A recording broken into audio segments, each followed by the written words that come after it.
We could all find our seats.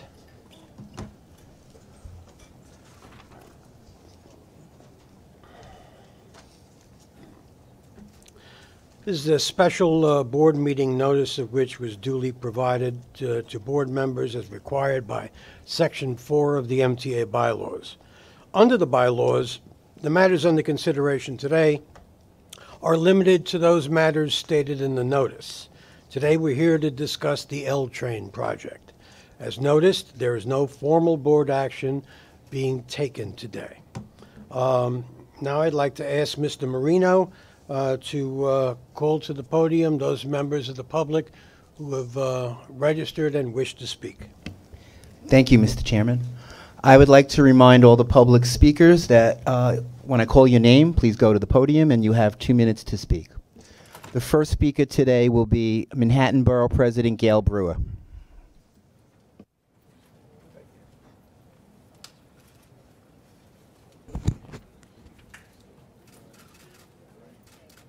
Thank you very much. I am Gail Brewer, Manhattan Borough President, and I'm here. We had sent a letter to the governor with copies to the MTA.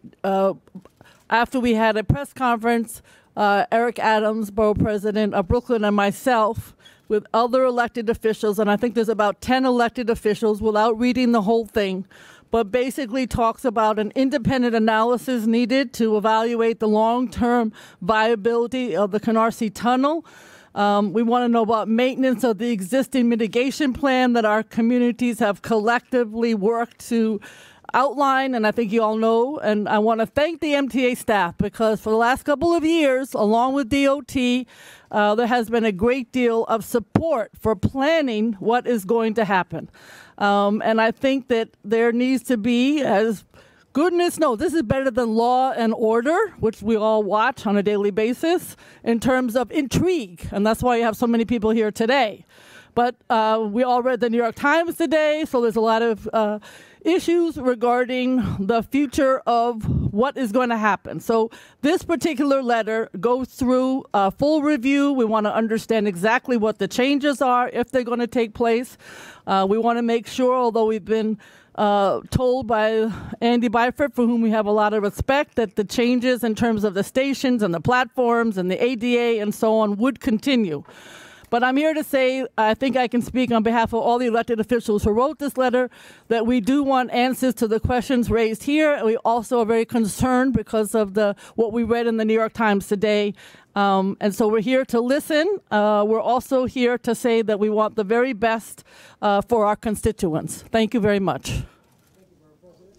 Thank you, Madam Borough President. The next speaker is Sean Picker. Mr. Picker will be followed by Alex Gregor.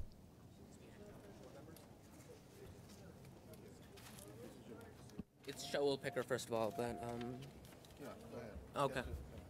Board members, President Byford, Chairman Ferrer, and hardworking transit employees, I'm here because the situation is too dire not to speak up. President Byford, I admire how you've dealt with the changes professionally. Employees have spent years on the plan and have engaged in the best public relations effort I've seen this agency make. With the sudden change, the public has lost trust in the agency, and many transit workers feel demoralized. Such a change is justified in certain instances, not this one. The panel only spent an hour examining the tunnel in person, and the plan consists of a PowerPoint with graphics and bullet points, nothing concrete. The plan disregards elements of the original plan, the repairing of tunnel lining and track bed, and the installation of new tracks and third rail, and there's been no mention of fortifying the tunnel for future storms. The ex-MTA head stated this solution might last a few decades instead of half a century. Ex-President Bianco, who worked on safety and oversaw Sandy repair work, strongly warned it could be unsafe. It needs to be thoroughly evaluated to ensure workers and riders are safe. Let's not forget that a faulty bench wall resulted in the 2015 G-train derailment. It's unclear whether it can be completed within the allocated time and while maintaining adequate service. 55 hours over a weekend is limiting, and much of it's spent getting workers and equipment in and out. In addition, L service every 15-20 minutes late nights and weekends will result in dangerous crowding. L trains are crowded evenings despite trains every 4 minutes, and some stops see more usage on weekends. Single-track operations require precision to ensure trains can pass each other without delay, which can be thrown off by someone holding doors or a sick passenger. If the new solution works, it should be done full-time in 9-12 months, reducing time, cost, and increasing productivity. The racking, which has only been installed in new tunnels, will need to be bolted on the tunnel wall, and like in old homes, you'll find more work to be done. requiring additional scope and change orders, increasing cost and dragging the project on. Worse, the changes might jeopardize the project's federal funding. The governor's influence on the board in law is limited to appointing its members. According to the 2009 Public Authority Reform Act, the board is supposed to perform duties in good faith, with due diligence and care, apply judgment in the best interest of the authority, its mission, and the public, and acknowledge the role and fiduciary responsibilities. The board's independence has been undermined, and I urge you to show you aren't the governor's rubber stamp and that you're willing to use your power for riders. Thank you. Thank you.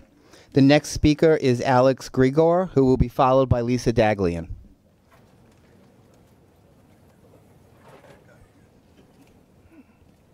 Good morning, Board. Alex Greger. I'm Commissioner of Public Works for the town of Southampton, and I'm also a part-time resident in Brooklyn.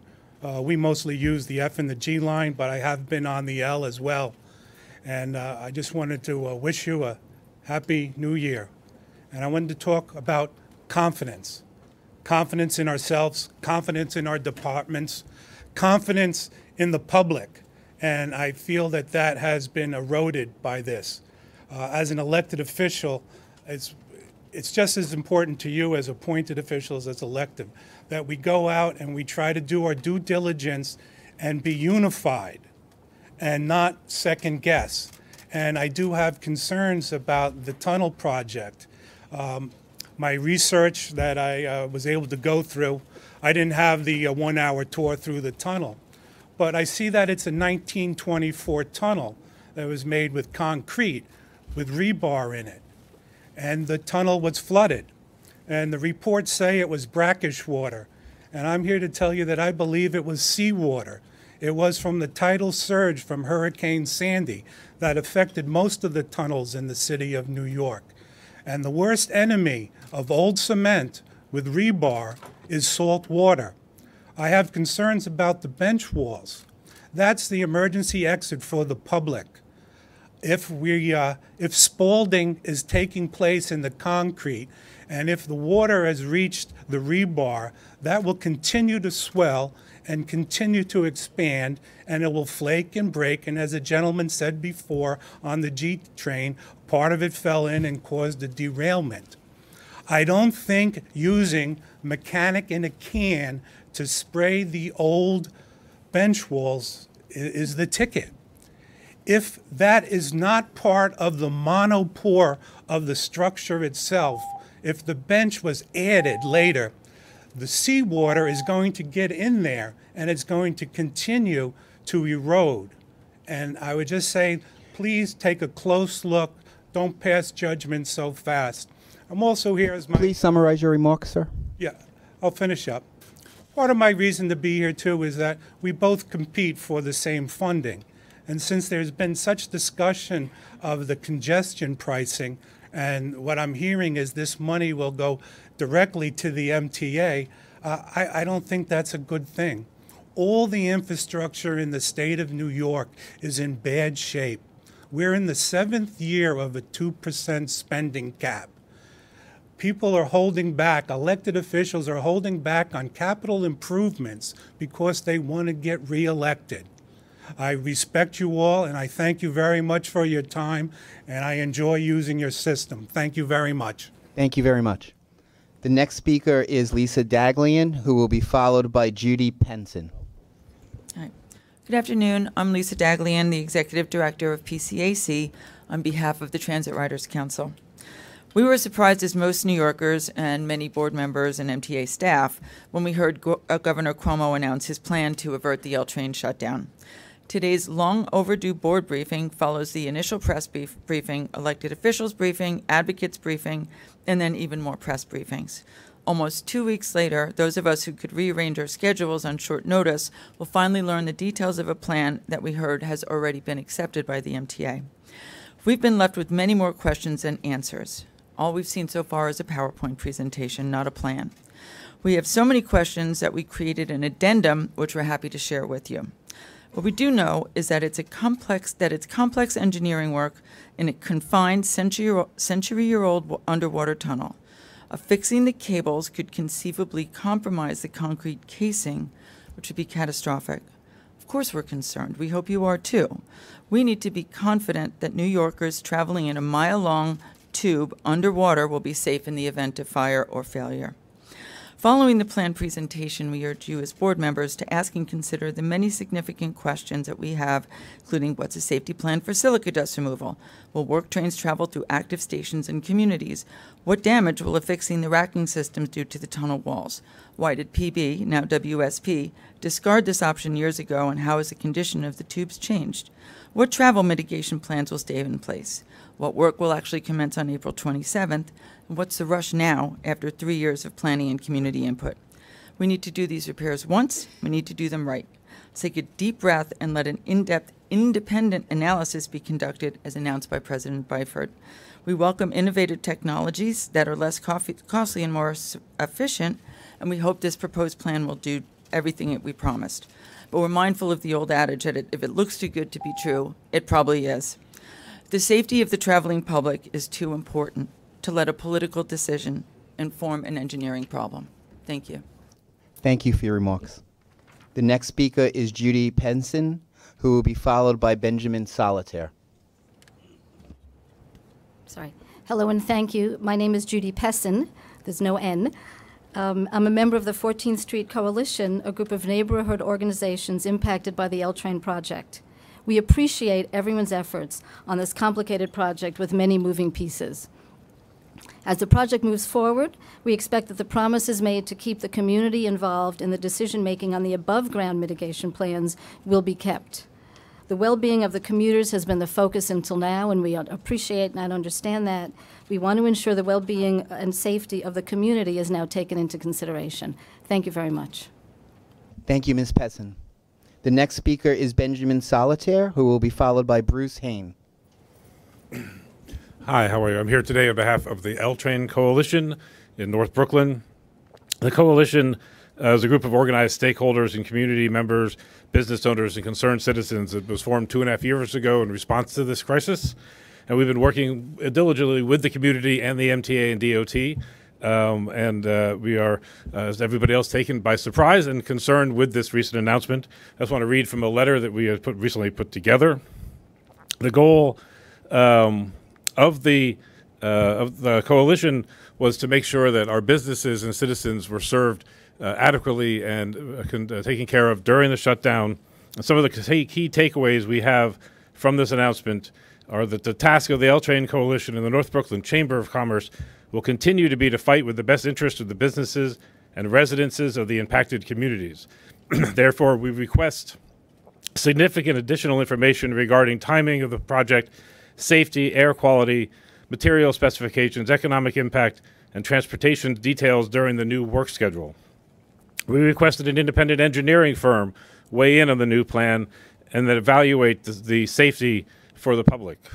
We believe that many of the specific proposals included within the plan to mitigate the effects of the shutdown were promising, and we asked for serious consideration of all the proposed transit changes that were part of the original plan, including new bike lanes, city bike expansion, new ferry service, the expanded and improved subway service, and select bus service. We requested all high-impact changes that have already begun to be implemented around new traffic patterns be considered and reviewed again within light of the new plan. And we asked for any previous agreement for face-to-face monthly meetings between the coalition and the MTA and DOT continue so that the community can stay involved in the process. Once again, we want to point out that we are here to help in any way possible. We directly represent the people and businesses that have spent the majority of the last 30 months wrestling with life-changing decisions as a direct result of official information that was released by the MTA. People have made decisions that they definitely would have changed today if they'd had the opportunity to. A significant amount of money has been spent. Please summarize, Mr. Solitaire. Hundreds of hours have been dedicated, and we look forward to working with you in the years ahead, months ahead. Thank you. Thank you. The next speaker is Bruce Hain, who will be followed by Chris Glorioso.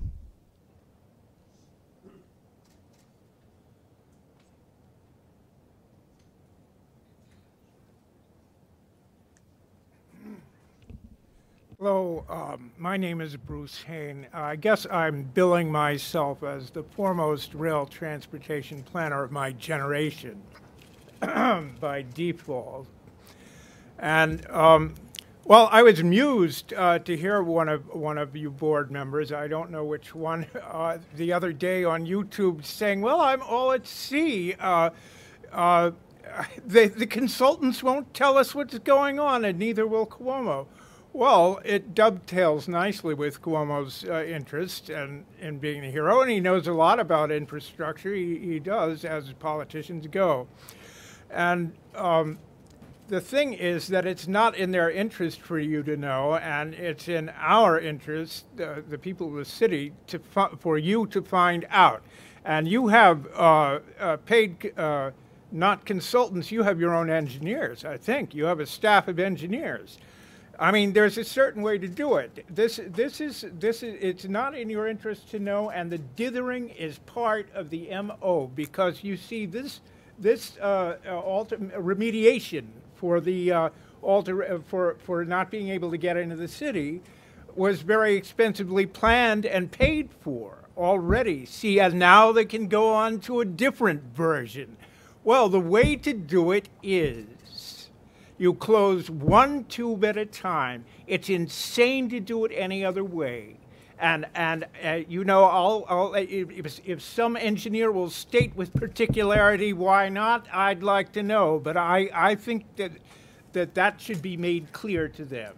You close one tube at a time, and you mediate it. You've got 900 feet between blocks, so that's 3,600 feet of track. You can store 3 trains or 6 trains there.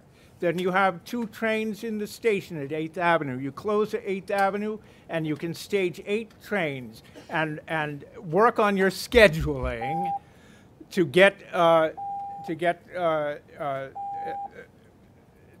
work in surges. 8 trains is a lot of trains. You could probably keep to every 4 minutes. Mr. Hain, please summarize your remarks. All right, so thank you very much. And if someone wants to do it any other way, I think they should talk to me first, because I'm not inclined to have it. I've seen enough of it. Thank you. The next speaker is Chris Glorioso, who will be followed by Jason Pinheiro. Hey, everybody. Sometimes the press office gets kind of busy. I'm a reporter from NBC New York, and so sometimes the easiest way to get some questions answered is just to come up and address you face to face. Specifically, Mr. Byford, I have some questions about the consultant contracts on this project.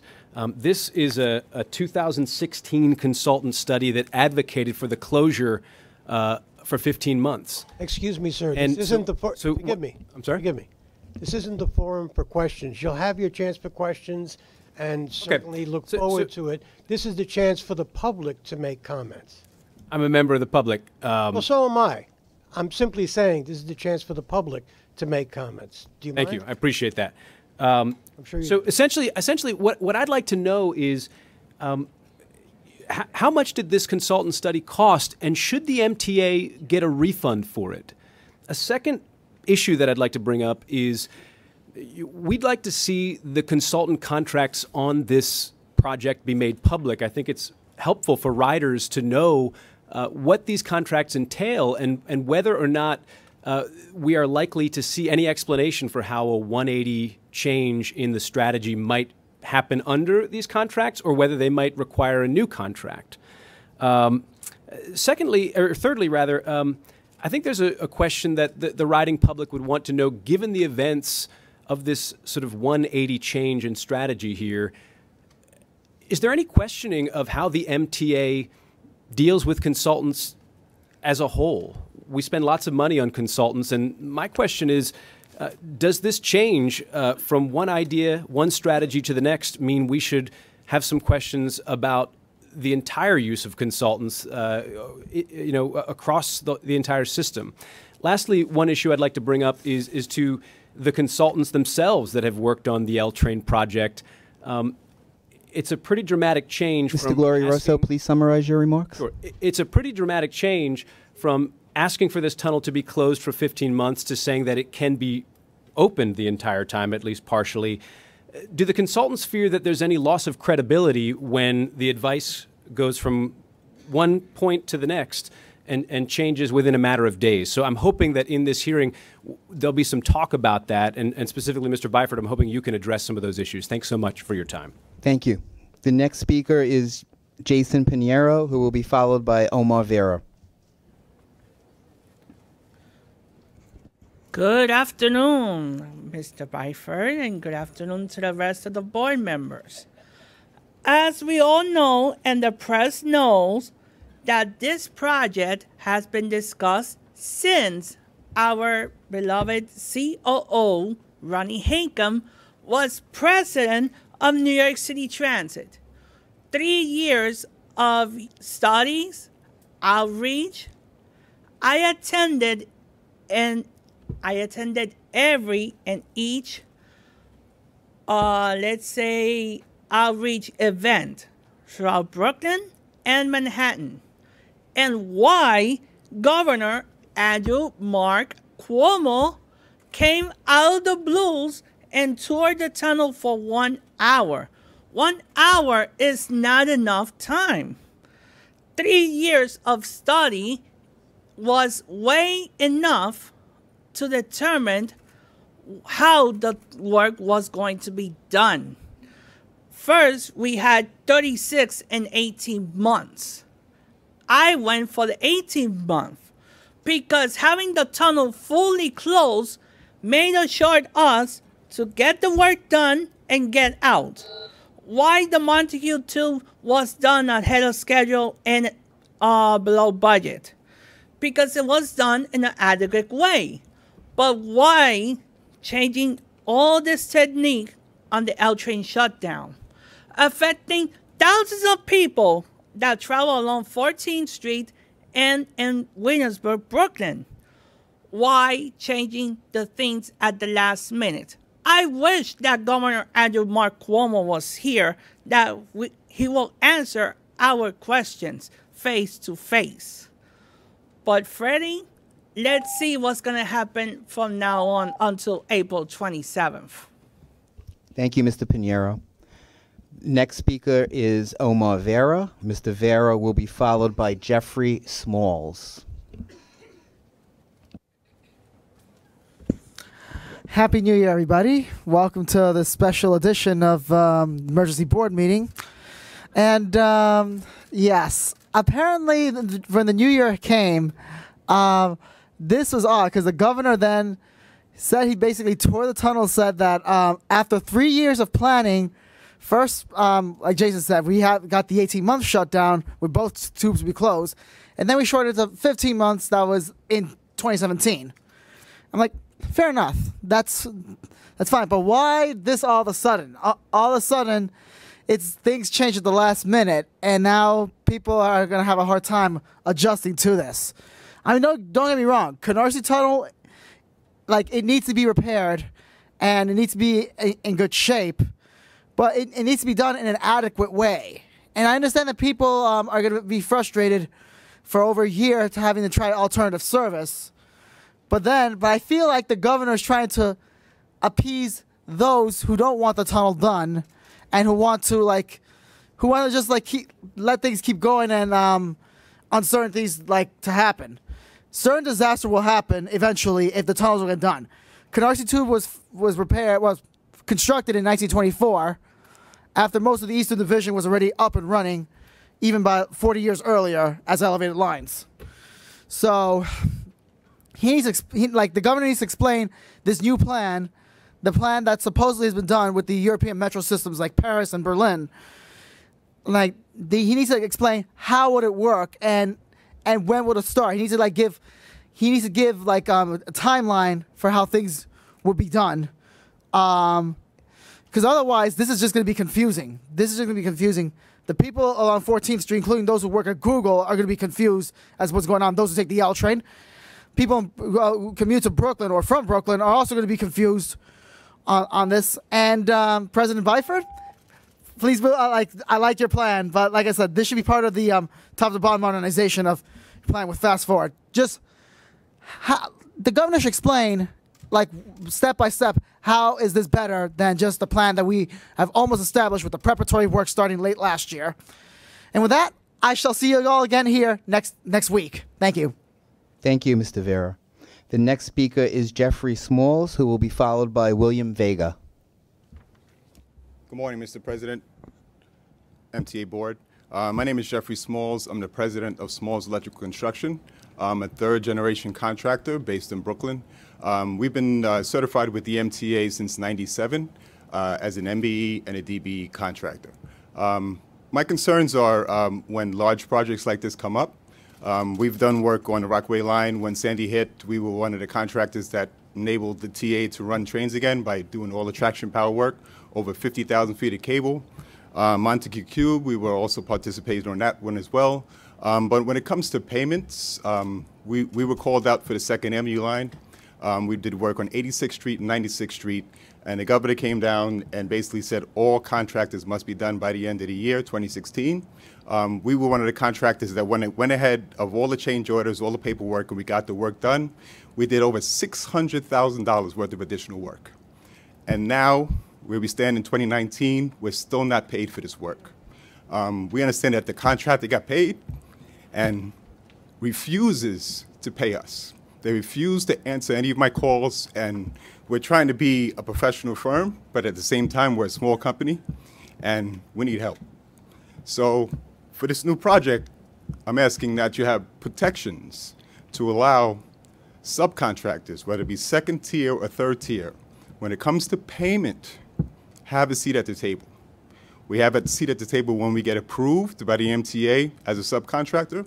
We have a seat at the table when we're negotiating any change orders. And in this particular case, we were not present when these change orders were negotiated, and they went ahead and received money on our behalf and refused to pay us. So, and we're at the table when it comes time to get the job done. We were told clearly by the contractors, get the job done before the end of the year as the governor ordered. We went ahead and did our work, spent our own money, and borrowed money to get the work done. So we need protections in these large contracts to make sure that 2nd and 3rd tier subs are at the table when it comes to any payment concerns. And that's my major concern right now. And I'm still in an issue. And the performance of minority firms are looked at sometimes bad, but at the end of the day, there's a reason why we can't perform. If we don't get paid, we can't perform professionally. Thank you very much. Thank you, Mr. Smalls. The next speaker is William Vega, who will be followed by Susan Reschia. Good afternoon, and thank you for this opportunity. I'm sorry. Good afternoon. Thank you for this opportunity. I'm speaking on behalf of my neighbors and businesses in Williamsburg. A lot of them had to make the decisions to leave their beloved neighborhood because of the shutdown of the L train. My neighbors have babies, children, and elderly to take care of, and a lot of the businesses relying on the L train traffic. And they're wondering, was that decision made too early? And now I have my neighbors asking me what's going to happen, because a lot of businesses and a lot of neighbors renew all of their leases at the end of this month or next month. So one of the things we've always asked, we know the L train work has to happen, but we're relying on this fine committee to give us accurate information because that's all we can rely on. And we rely on you because you're the experts. So when that confidence is lost, it makes personal decisions and business decisions much more difficult. So please do your due diligence, but keep us abreast, because people have to make decisions at the end of this month and next month. Thank you for your time. Thank you.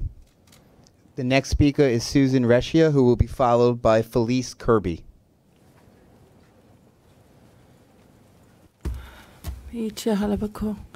Tunnels are made out of granite. Granite doesn't go anywhere. It is rock. There was something in an article about preemptive. Like somebody was actually banging the walls of the tunnels to see if there's any weakness. I thought that was ridiculous. So tunnel is pretty much meant to last for 100 years, possibly 1,000 years. Rock is not going anywhere. Thank you. Thank you. The next speaker is Felice Kirby. She's not speaking. Mr. Chairman, that's all of our public speakers for today. Thank you, Mr. Marino, and let me thank the public speakers for coming and sharing with the board and with all of us. First, good afternoon, board members and public in attendance. Again, I thank you for being here. It was Governor Cuomo who first raised the idea of this meeting, and I've come to agree with that. Because the L deserves having a meeting to uniquely focus on the project status and new information that we've all been hearing about. As you know, the L train tunnel was severely damaged by flooding after Superstorm Sandy, requiring a significant rehabilitation project. The MTA came up with a plan based on leading transportation consultants Parsons Brinckerhoff, now known as WSP, that would require closing the tunnel for 15 months. In anticipation of the tunnel shutdown, which would disrupt more than 275,000 riders daily and their lives in this city, expert engineers from Cornell and Columbia engineering schools were brought in to provide a second opinion. They devised a plan that would avoid a shutdown and maintain 24/7 service. Given the time-sensitive nature of this project, I asked the MTA Board to hold this meeting to review a plan and ask questions. The purpose of today's meeting is to ensure the Board has extra dedicated time to consider this proposal. Today we'll hear from Jerry Giannetti from WSP, who helped devise the original plan, along with the expert panel and MTA leadership. He developed the enhanced plan and new recommendations you'll hear about later on today. Jerry's joined by WSP's Chief Structures Engineer, Mike Abrahams, and Judd Lau's Director of Health, Safety, and Environment, Warren Goodman, to answer questions within their areas of expertise. The L train tunnel situation has caused serious concern for this organization and raised many questions that we'll be exploring in the near future. The concept of designing a project to replace in kind, however, is an outdated methodology. Replace in kind, by definition, excludes innovation, enhancement, improvement, and the use of modern means and methods. The state, for example, didn't replace in kind the Tappan Zee Bridge. The state used the opportunity to build more lanes, enhanced security equipment, new safety controls, added capacity to run trains on the bridge, and built a better bridge. If we're going to undertake a major project and spend hundreds of millions of dollars in the process, let's build something better. So I'm calling for a review of the MTA's process for contracting and design, including our policy of requesting designs as, quote, replace in kind, and a review to expand our use of design-build contracting agency-wide. Design-build is an innovative approach where a single private sector entity both designs and builds a project. This leads to cost and time savings instead of having separate entities handle closely related tasks. There are several other points I'd like to clarify and announce. First, WSP, Jacobs, and Judd Lau were the original design and construction team, and they are still handling those aspects of this project.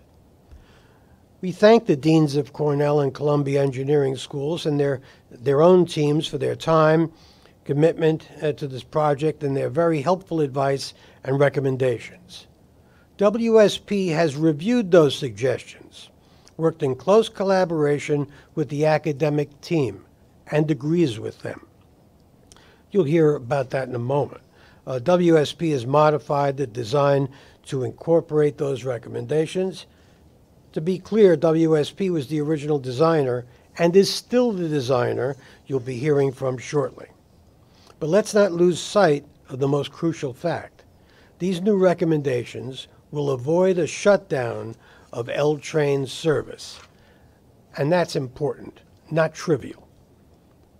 Today, I'm asking MTA Capital Construction and MTA Chief Development Officer Jano Lieber to take over construction of the project. This is a major undertaking and is in their area of expertise. They did a great job on WTC Cortlandt Station, and I'm confident, as we've seen recently, that their fresh eyes and expertise will be immensely helpful.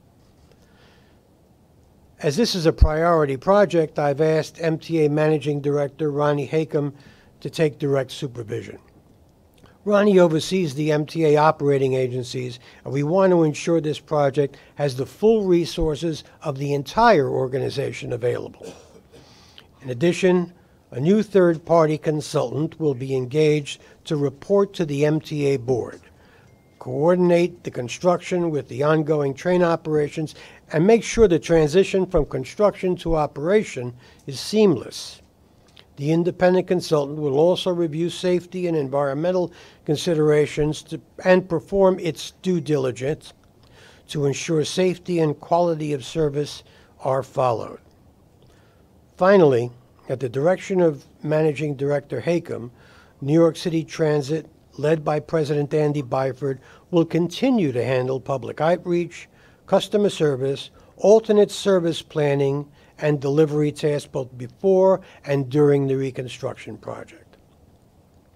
Rigorous public outreach and our collaboration with government partners such as New York City and other stakeholders have been a proud signature of this project since day one. And we know that President Byford and his team will continue to do an outstanding job. Now, I'd like to turn to Jerry Giannetti, SVP at WSP, to take us through the new recommendations and project update. Mr. Giannetti.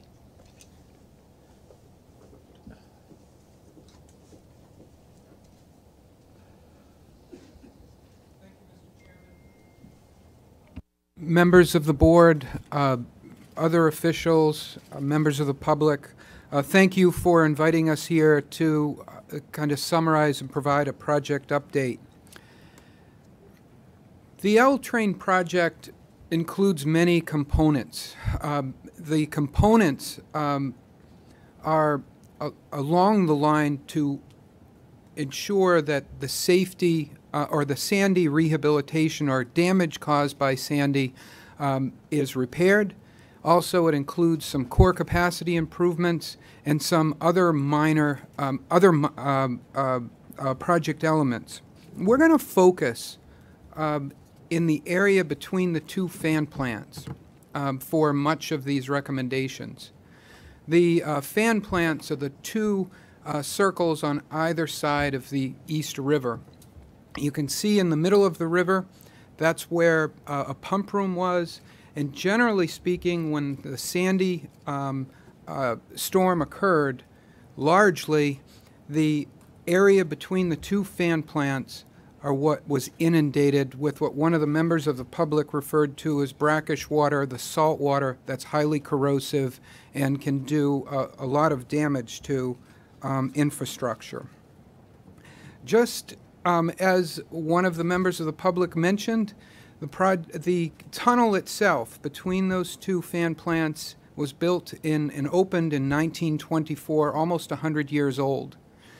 It is two one-track tubes, but it's important to understand how it's constructed. It's constructed with a cast iron liner or a cast iron frame and then a concrete liner inside of that. And I've heard numbers vary from 225,000 people a day to, I heard someone mention 270,000 people a day. Of course, it carries a lot of people. I think that's the main message. The impact of Sandy filled the tunnel with 7 million gallons of salt water, and it caused a fair amount of damage to track, signals, electrical equipment, circuit breaker equipment, and impeding the service. The original plan for the L train would have called for a 15-month closure from Bedford Ave to 8th Ave, and I think we've heard that several times. It also required an alternative service plan prepared with bus shuttles, ferries, HOV lanes, and more. But it also included the project itself included many things, which we'll review in a few minutes. There was an academic. We've heard reference to the academic team really providing a peer review, and members from Cornell University, Columbia universities, and several professors, and many of you have heard them speak over the past couple of weeks, reviewed a peer review to examine, really to take a fresh look at where we were heading with the project.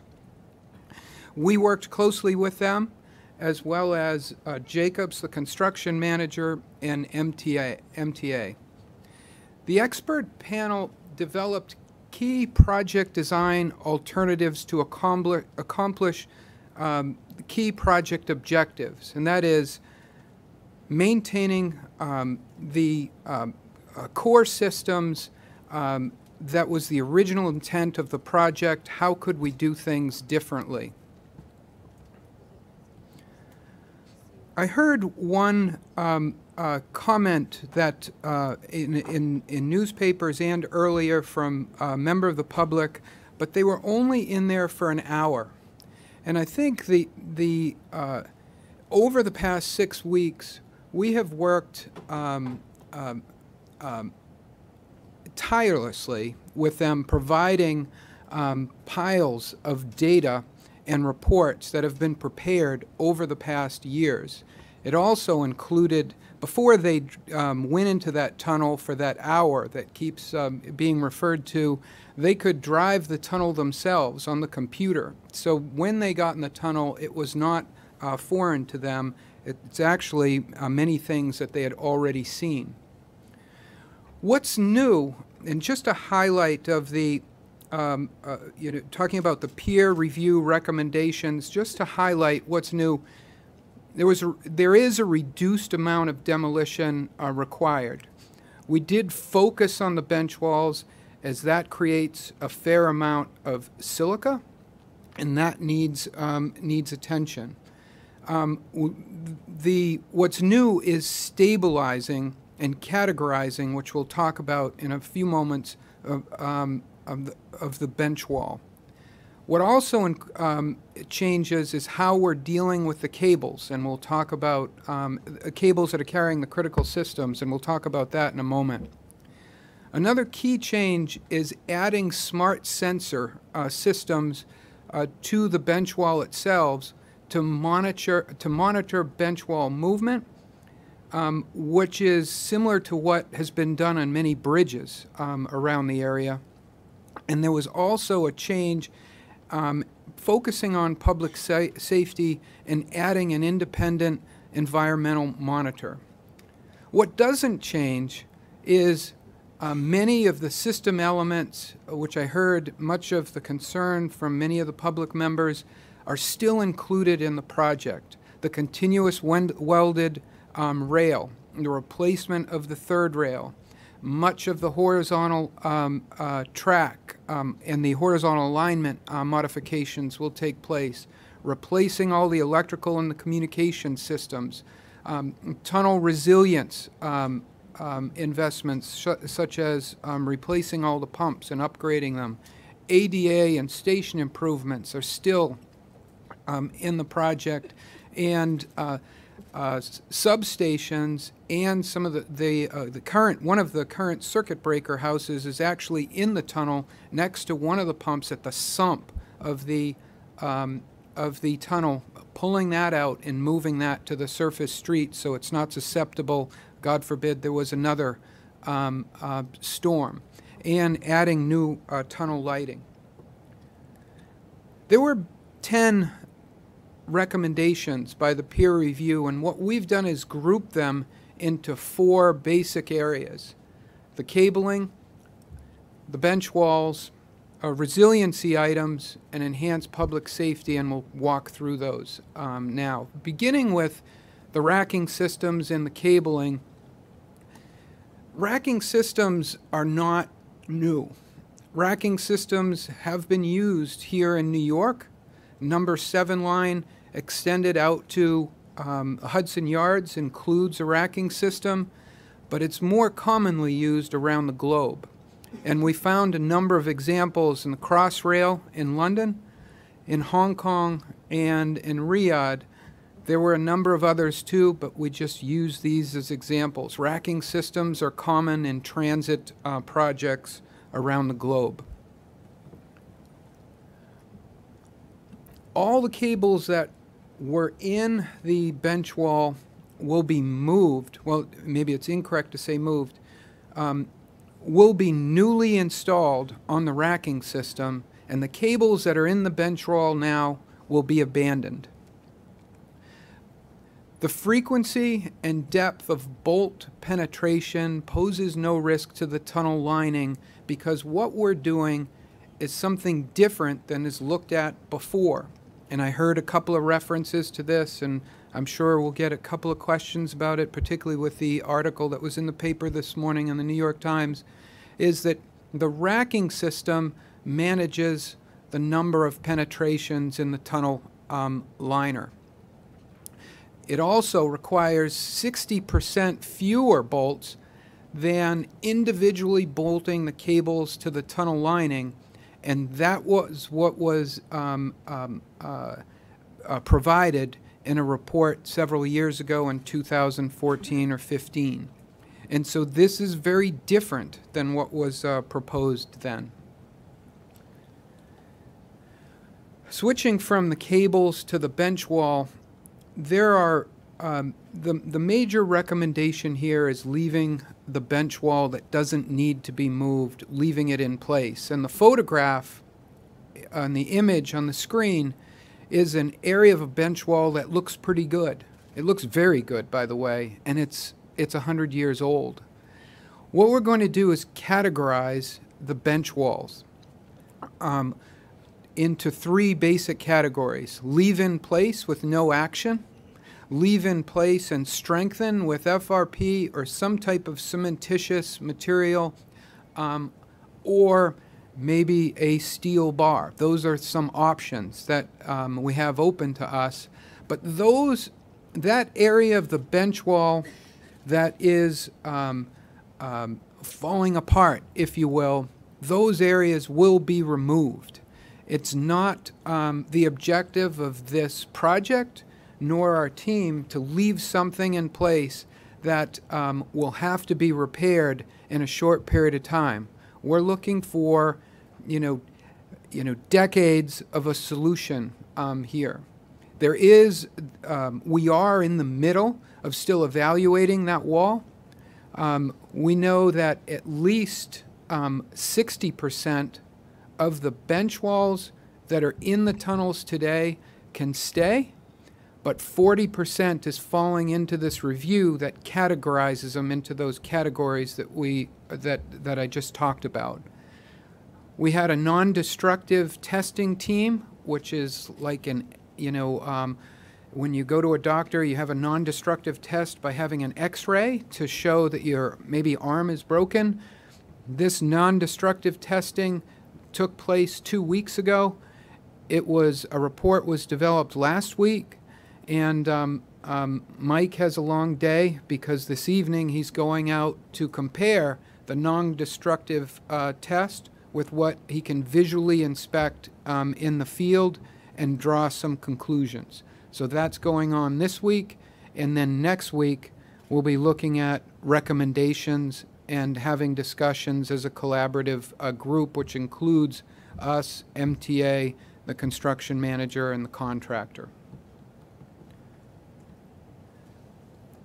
One of the other recommendations that came up with the bench wall was strengthening it using a material that many people may not have heard before, and this is fiber reinforced polymer.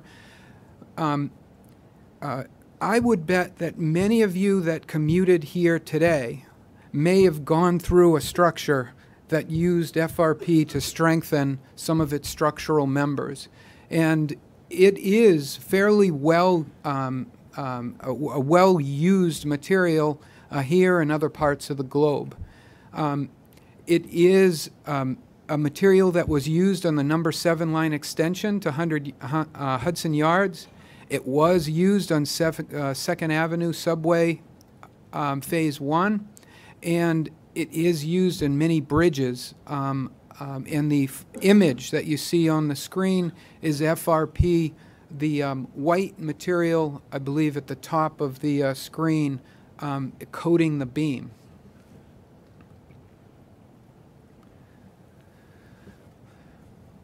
One of the other comments that have come up is this silica, airborne silica. One of the key elements and what makes this project different is that we are reducing the amount of concrete that's going to be removed. The project will comply and meet all environmental standards, including those for silica mitigation. And these standards actually changed recently in the past couple of years, and we will be complying with those standards. So the contractor will be complying with those standards. The concrete demolition in general requires silica mitigation plans. There are projects going on all over the city that have these mitigation plans in place and are being implemented. Recent MTA projects completed with environmental mitigation plans are really safety mitigation plans, of which silica mitigation is part of the overall plan, include Brooklyn Battery Tunnel and Queens Midtown Tunnel, which were both done on nights and weekends, and the silica mitigation plan was designed to address silica mitigation prior to opening to the public, so it's opened in a safe way before public enters the project site. And of course, it's going on right now in many subway stations around the city. One of the other recommendations included addressing resiliency.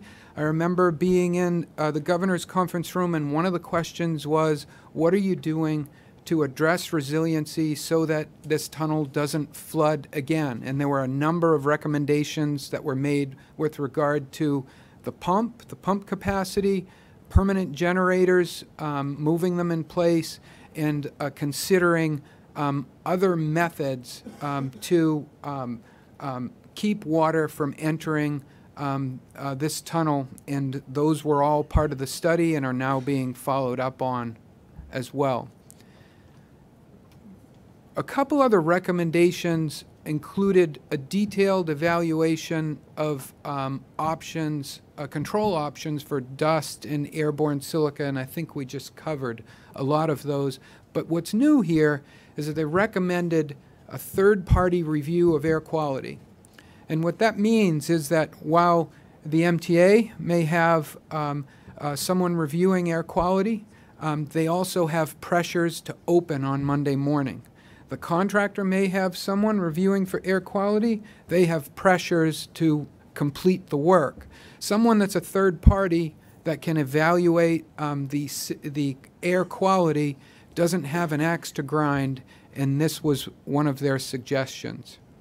They also, on the public safety side, and this is what makes the bench wall alternative or option really feasible, is to monitor the structural condition with real-time smart technology, adding a fiber optic cable along this bench wall so that before there's an issue, if there's a shift, it's part of a warning system. So this is something new, I believe, to this type of application. The new plans still will address leaks in the tunnel lining and repairs. That part of the contract is not changing at all. All necessary track repairs from ties to rail are still being done. In fact, I understand from talking to the contractor that new rail has already been moved into the tunnel and is sitting on the ties waiting to be installed. In summary, all the goals of the initial plan are still being met.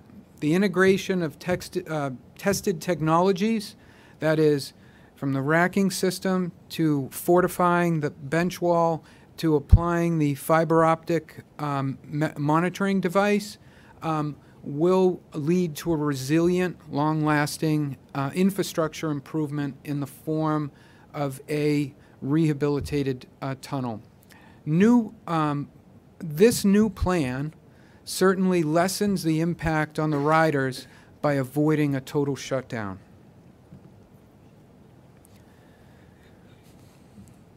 The new system design achieves all, and I think I've mentioned this several times, achieves all the functional outcomes that the original plan did. Upgrades to the pump system still included. Modifying and changing out the track and the track alignment, placing new cables, new systems, and instead of removing and reconstructing the bench wall, removing or abandoning and fortifying or simply abandoning the bench wall. The racking system allows greater access to cables for inspection. It also allows ease in construction because instead of cutting it up into pieces and pulling them from manhole to manhole, it can simply be unraveled from a reel, placed up and affixed to the racking system. The smart sensor allows monitoring on a continuous basis rather than a periodic basis, and this enhances the safety and functionality and includes addressing resiliency as the original plan does. So the question is, after these comments, what are we doing? We have broken up into a number of work groups. The work groups are essentially the work, some of those subject areas, those 4 subject areas that we just went through, cables, bench wall, resiliency, and so on. The groups are made up of members of MTA CC, City Transit, our company, WSP, the construction manager, Jacobs, and then contractor, Judlow and TC Electric. We are working together pretty much daily to make some of the changes that I just went through. So the L-train improvements, as I mentioned before, included a list, but basically the same core components are still in the project. And in fact, if you look at really the reason for the shutdown, it's basically between those 2 vent shafts. And so that's where the changes have occurred, not outside of that, and those many modifications still continue. And this is another list of the still the components that continue to move forward. And in fact, many of these are either under construction, some are actually open. WSP recommends moving forward with the new and improved approach of the rehabilitation of the tunnel that meets the original project goals while avoiding a complete shutdown and reducing the customer impact. And really this look is a customer-driven review. MTA will continue to provide regular updates and an ongoing dialogue, of course, to the board and to the public. That concludes the presentation. Thank you, Mr. Giannetti. Please remain, not there, but have a seat. Now I'll ask board members for their questions or comments, or both. Mr. Albert? I hope you'll indulge me. I have quite a few questions, but I won't take ultra long. So I guess this is directed at Mr. Giannetti. Was this new technology known of 3 years ago when this entire plan was being devised?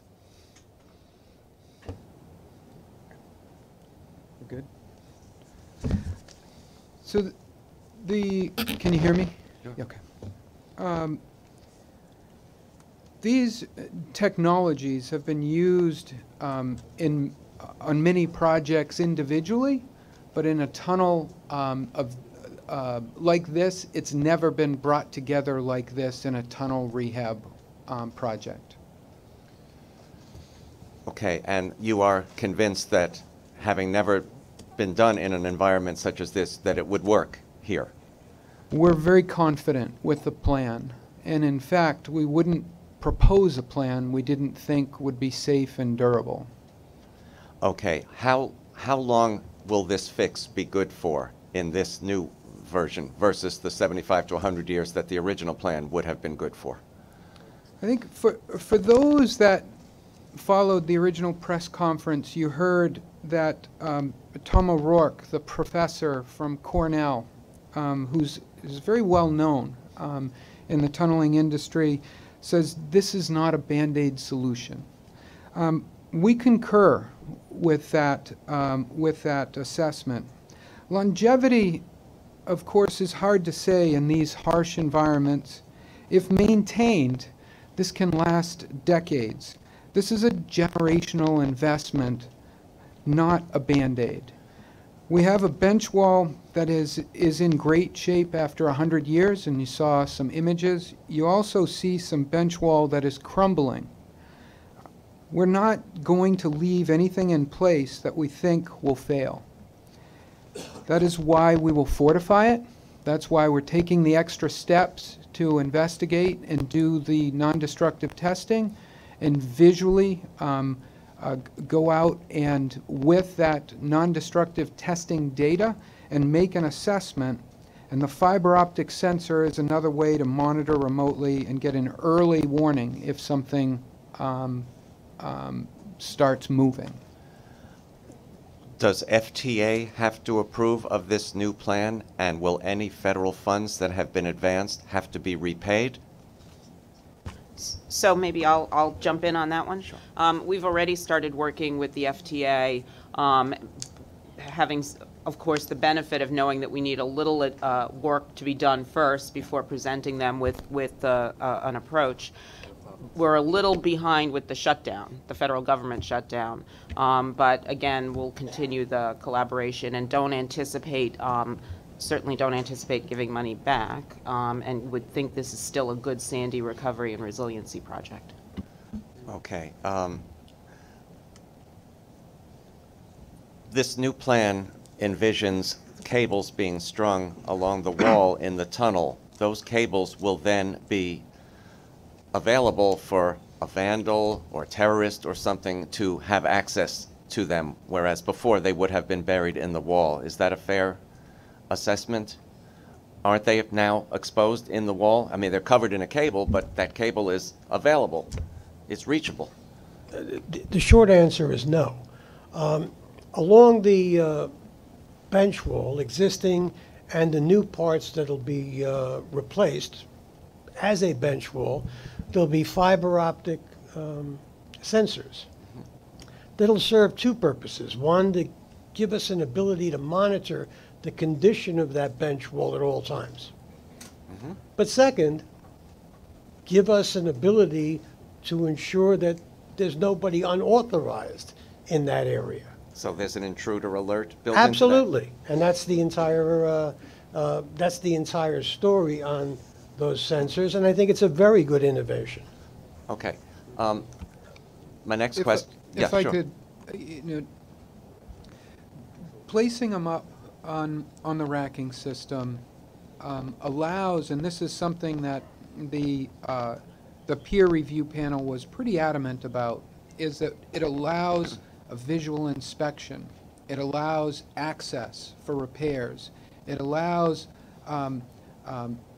if new cables are added, a fairly easy way of placing them without, when they're in the duct bank, they are out of sight. Repairs are more difficult. Inspections are more difficult. And so as we look around the globe and see that this is used in many different places, there are tremendous benefits as well. Okay. While you explained the scope of work will produce less silica dust, there will still be some silica dust produced. How many hours after the night's work do you anticipate will be required to clean that up and make it safe for the riders? And during the work, how do you protect the workers in the tunnel? So for the silica dust questions, I'm going to ask Warren to respond. Can you give us your name? Sure. Good afternoon. Warren Goodman, Judd Law TC Safety Director on this project. Let me, can you just ask the question again and I'll try to respond Sure. accordingly. Given the changed scope of work, how long do you feel it will take to clean up the work sites on both the First Avenue and Bedford Avenue ends of the tunnel so that when the movement of the trains propels air through the tunnels, that all of the silica from the previous night's work will be cleaned up and it'll be safe for the riders? Well, you know, this is something that we've done before, and it's many jobs in New York City in transit contemplate silica. This is not the first time we've dealt with silica, just the contrary.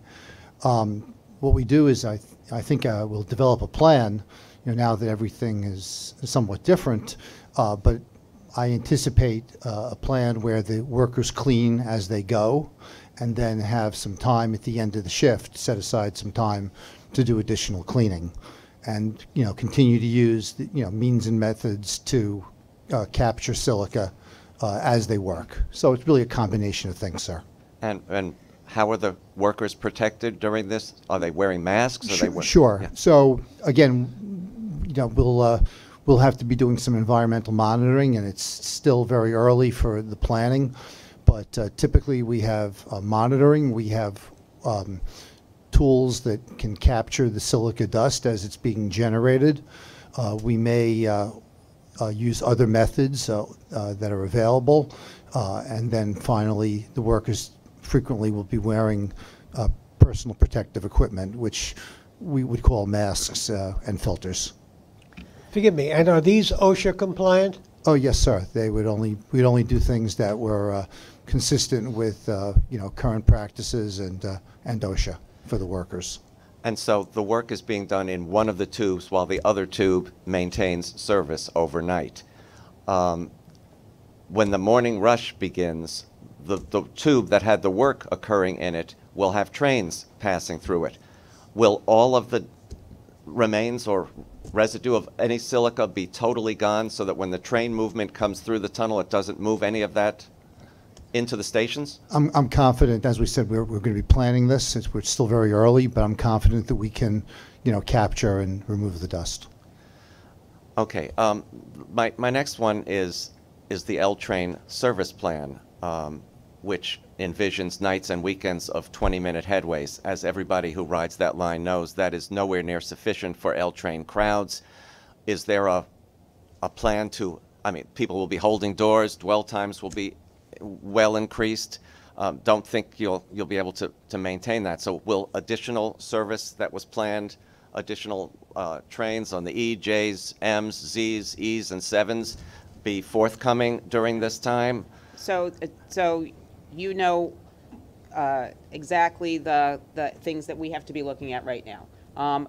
Fortunately, a lot of the work that we were doing to prepare other stations for what we think are additional people is already happening or happened, right? New entrances have already been opened.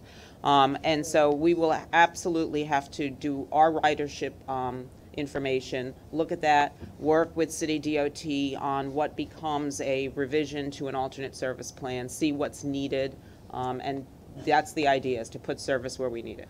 Great. And my last question, and I told you I would end. Given that this was in place and we even got riders' viewpoint on this plan, riders voted, do you want 2 years of part-time shutdowns or 15 months, get in, get the job done, and get out, and riders opted in big numbers for the one that shuts it all down, gets it all done, and is done with.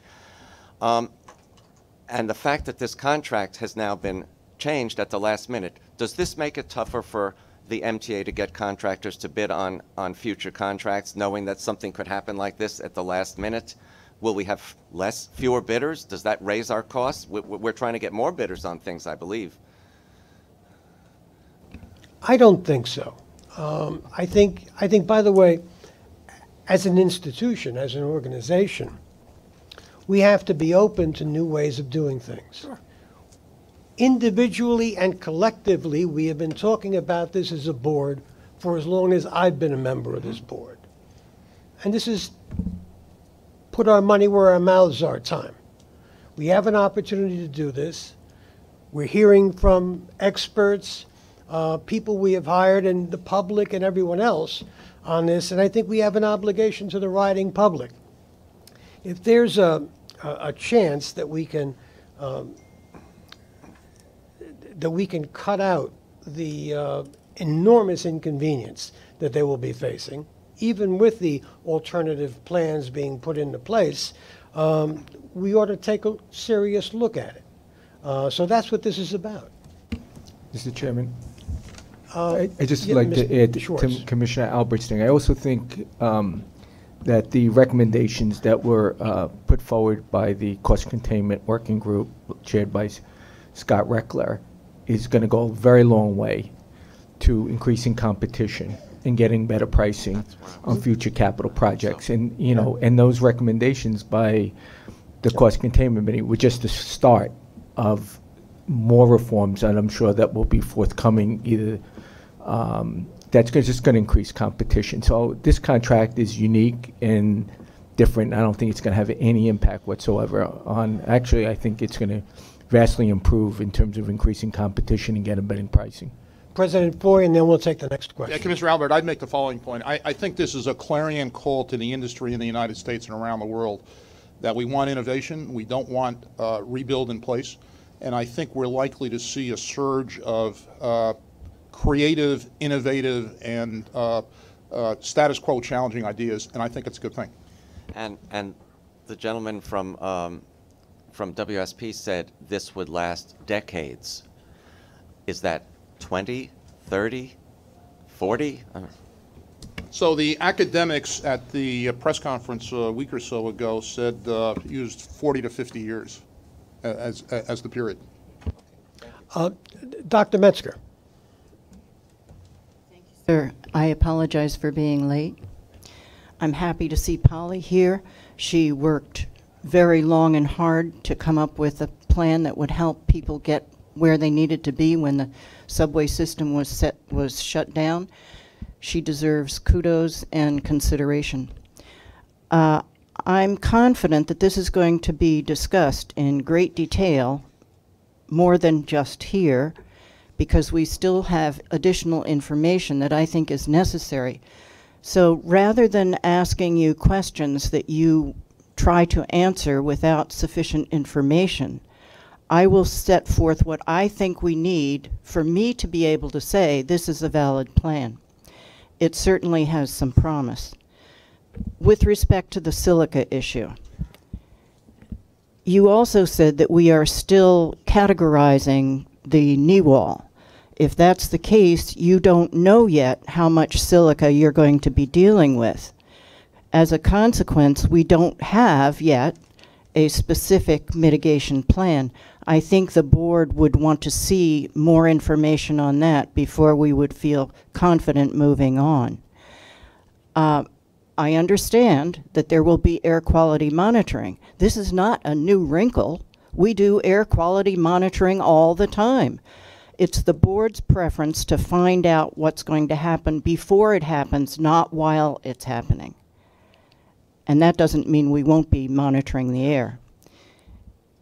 If we are using a different approach to the knee wall, and this one seems very promising, we also need to understand that technology a little better.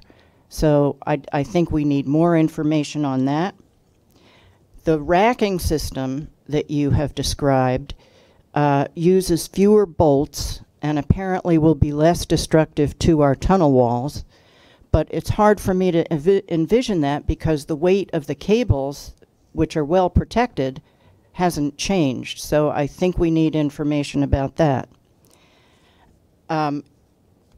Saying to the MTA that this is going to last decades doesn't really mean very much, because this is a 100-year-old tunnel.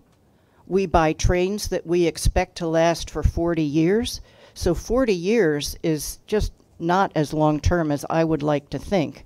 So I'm hoping you can come up with a plan that will ensure that we have even a longer duration. And the last thing is, to me, the more difficult thing. For all the construction projects that I've seen here, large ones and small ones, the toughest part is the part that combines trying to keep our operations going with the force that we have. Our force account size is limited. Are we going to have to change that? We need our operating entities to work with you very, very closely, and then they come back and assure us, as well as our own safety people, that what you've proposed is reasonable. I'm most concerned about the latter. I think the engineering expertise that you have is excellent, but we've long learned that it's very hard to be able to free up force account workers on a schedule that the contractor needs, because our own schedules are delicate. So with that said, I'm looking forward to hearing a great deal more.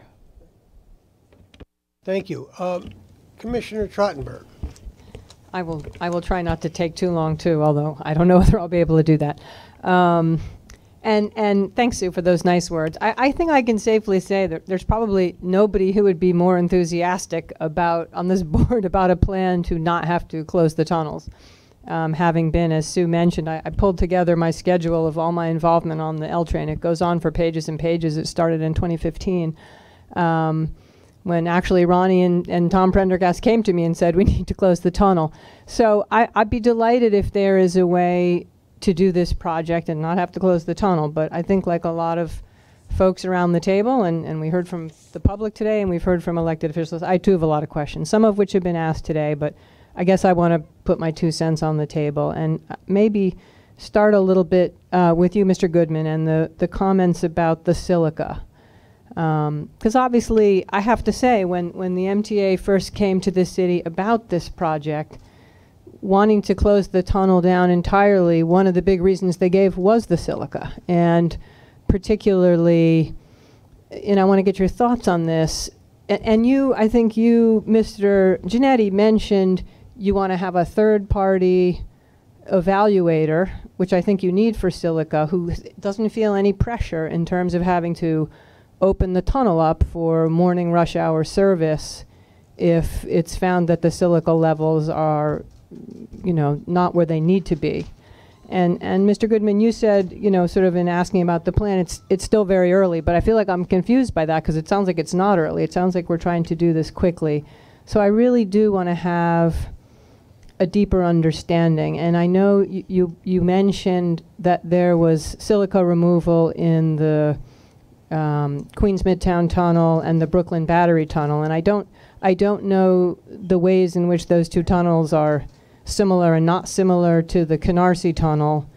And if there were ever times when, one thing, I guess I've done a little independent reading and talking to people about silica dust removal, and I guess when you check the levels, you do it in multiple places, and sometimes it can be a little bedeviling even after you've cleaned up, vacuumed, hosed down, done all the mitigation treatments. It can be a little bedeviling to get the dust levels down to where they need to be. So maybe I have other questions. I don't know if I should run through all my questions or we should take them one at a time. I guess, why don't we start with that one maybe? One at a time would be great. Okay, understood. So if I could start, Warren, and certainly the silica plan and the working of the plan is something that Judlow and TC Electric take very seriously and work. What is different here, and I'm just going to come back to the presentation, is that a lot of the silica discussion that occurred 3, 4, 5 years ago was based on a different project as it relates to between the vent shafts. And so between the vent shafts or in the tunnel itself, a fair amount of the concrete is going to stay. And so from a silica perspective, it begins to become a different project. There's a lot less concrete that's being removed. Warren? Well, yes. You'll see there was a Commissioner. There was a slide before that basically said less demolition, less silica, less concrete demolition, less silica exposure. So, just using that, as I said, it seems to be a different project, as Jerry had pointed out. We will continue to use, traditional planning methods, and we will use, as was asked earlier, personal protective equipment. But there are other means and methods.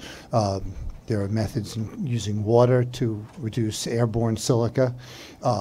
There are also methods to use vacuums, which are what's called HEPA vac, HEPA, for high efficiency particulate air vacuums, including vacuums that are built into the tools that are being used. So there are several means and methods that, as I said, it's a somewhat different silica generating activity and a different means to protect it. So we'll do that. So if I could, Warren, and I don't want to put words in your mouth, is that with the project as it exists, you all developed a silica mitigation plan that you are ready to implement. Is that correct? Yes. And so now it's a different project, and now you have to, that plan no longer applies, and now it needs to be modified, and you can modify it once you know how much concrete is staying and being removed. Is that correct? That's correct, and I know you talked about the surveying before, so it's, like I said, I'm still a little bit unable to quantify it beyond that. I guess I hear you that there's going to be less silica because you're removing less concrete. Although one question I'll add to that, I know in the case of the Montague Tunnel, and I know this, I have an inventory of old bridges, and I sometimes discover when you start pulling away concrete, boy, you find a lot of things underneath. And so, even though there's going to be less, I think we really need to know how much. But I sort of am asking a different question, which is on a given night, after you've done some work that involves raising, because obviously, I guess the reason I'm trying to contextualize this comment is, as the DOT commissioner who's now going to worry about, well, is the tunnel open for service every single morning of rush hour for however many years this project is now going to take, and I want to ask about that. What if one morning the silica dust still isn't where it needs to be? I'm sort of not, that's the part I'm not understanding. Well, I really can't speculate about that. I mean, sorry, Commissioner, can I just jump in for a second? Yeah. Bench wall demolition is only going to occur on a weekend GO. It's not going to occur on a weeknight GO. So the weekend GO was 53, 54 hours, right? And we believe will allow sufficient time to destroy, demolish hundreds of feet of bench wall, and to do it safely with the mitigation plan in place. And the plan is to take advantage of weeknight GOs, but not for demolition of bench wall. And I think that was a premise built into your question, and I just wanted to address it. Okay. Well, good. So let me just sort of talk for a second about the weeknight GOs, because it's interesting to me, again, when the MTA originally approached the city on why there was a need to close the tunnels, that was one of the major issues, because I guess my understanding, and I'll be interested if perhaps there's new thinking on it, I'm all ears if there is that a GO, which I believe stands for General Order. We say GO and never really know what it stands for.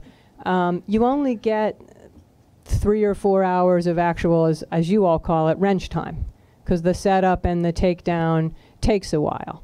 And so I thought one of sort of the other virtues of the full shutdown was it was a 24/7 project, and would hurry on. Now look, maybe you all have new views on that, but Can I suggest we direct that question to President Byford, who can report on the progress made on GO wrench time? Okay. Yes. Good afternoon, everyone. GOs, yes, we have made progress on that. Where once not so long back we didn't get as much, we didn't really get very much wrench time. In fact, we had the kind of quantum that you just referred to, because of various efficiencies we've made in the way we set up for GOs, the way we do the toolbox talks before the guys and the women of transit go onto the track, and just a more organized method of planning these events such that we can maximize the use of valuable time on track. We now typically get started at 10 p.m. 2200, where previously we'd start at midnight, and typically now we're getting at least 5 hours of wrench time, which is a good amount of time to actually do the work, net of getting in there and packing up in the morning such that you don't have an engineering overrun. I mean, I guess we can decide whether 5 hours is good or not. But okay, that's good to know. You all have. And I guess I kind of want to echo Sue's question. I think this one is for Mr. Giannetti, about the new racking system versus what was, I guess, in the slides today in the Times. Yeah. Because I certainly don't understand the difference, and I think she makes a point which to me seems logical. I mean, I know the cables weigh a lot. So what is the new racking system versus the old approach? So the old approach, or at least what was in the Times this morning, was referencing a review that was looking at what if we put all the cables on the wall. All the cables then would be directly fixed with bolts, if you will, to the wall.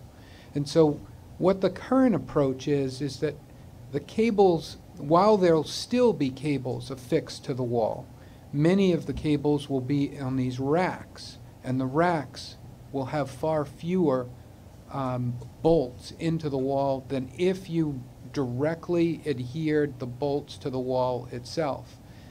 One other point is that because the racks will be the primary carrying mechanism for the cables, future cables do not require future penetrations into the wall. They can be made to the racks.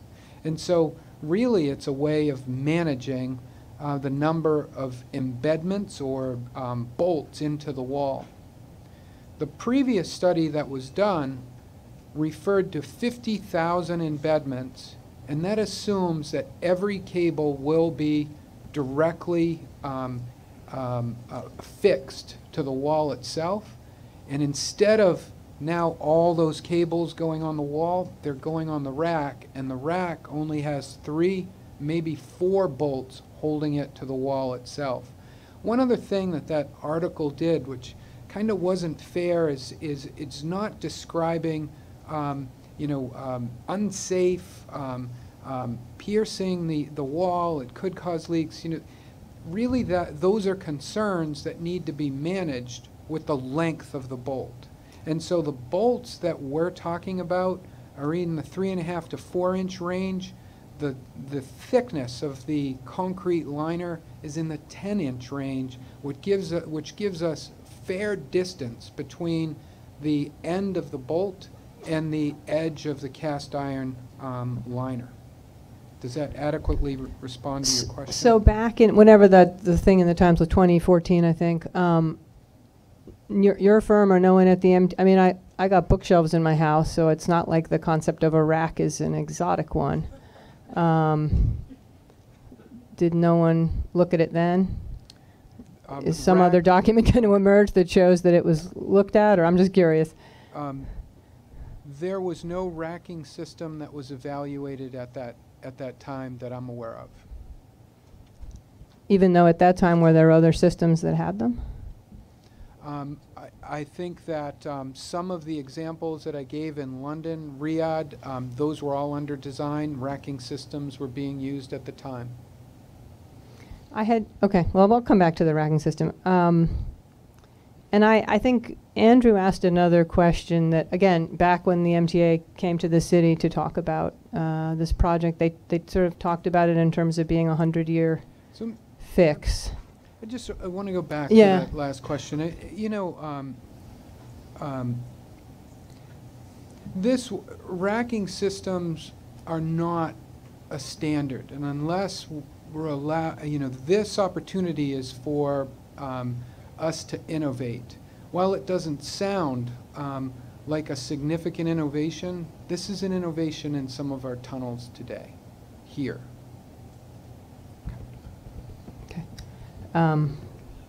So sorry, the next question just about the durability, sort of the 100-year fix versus what do we think this will look like? And you'd said decades, but I just want to clarify, decades can be...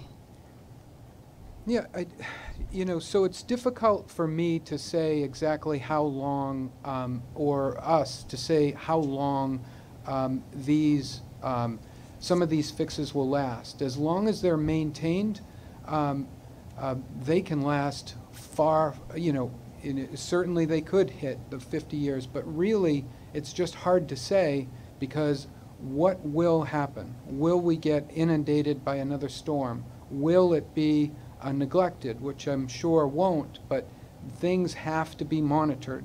And if they're monitored and an issue comes up, a fix can be made, which can prolong the life for an indeterminable amount of time, greater than 50 years or longer. There are sections of the tunnel that have a bench wall that look brand new and they're still 100 years old. They weren't exposed to the same salt or brackish water that the lower sections of the tunnel were, and really that's what led to a lot of the corrosion. Okay, and I'll just thank you for indulging me. I'll just ask one more question.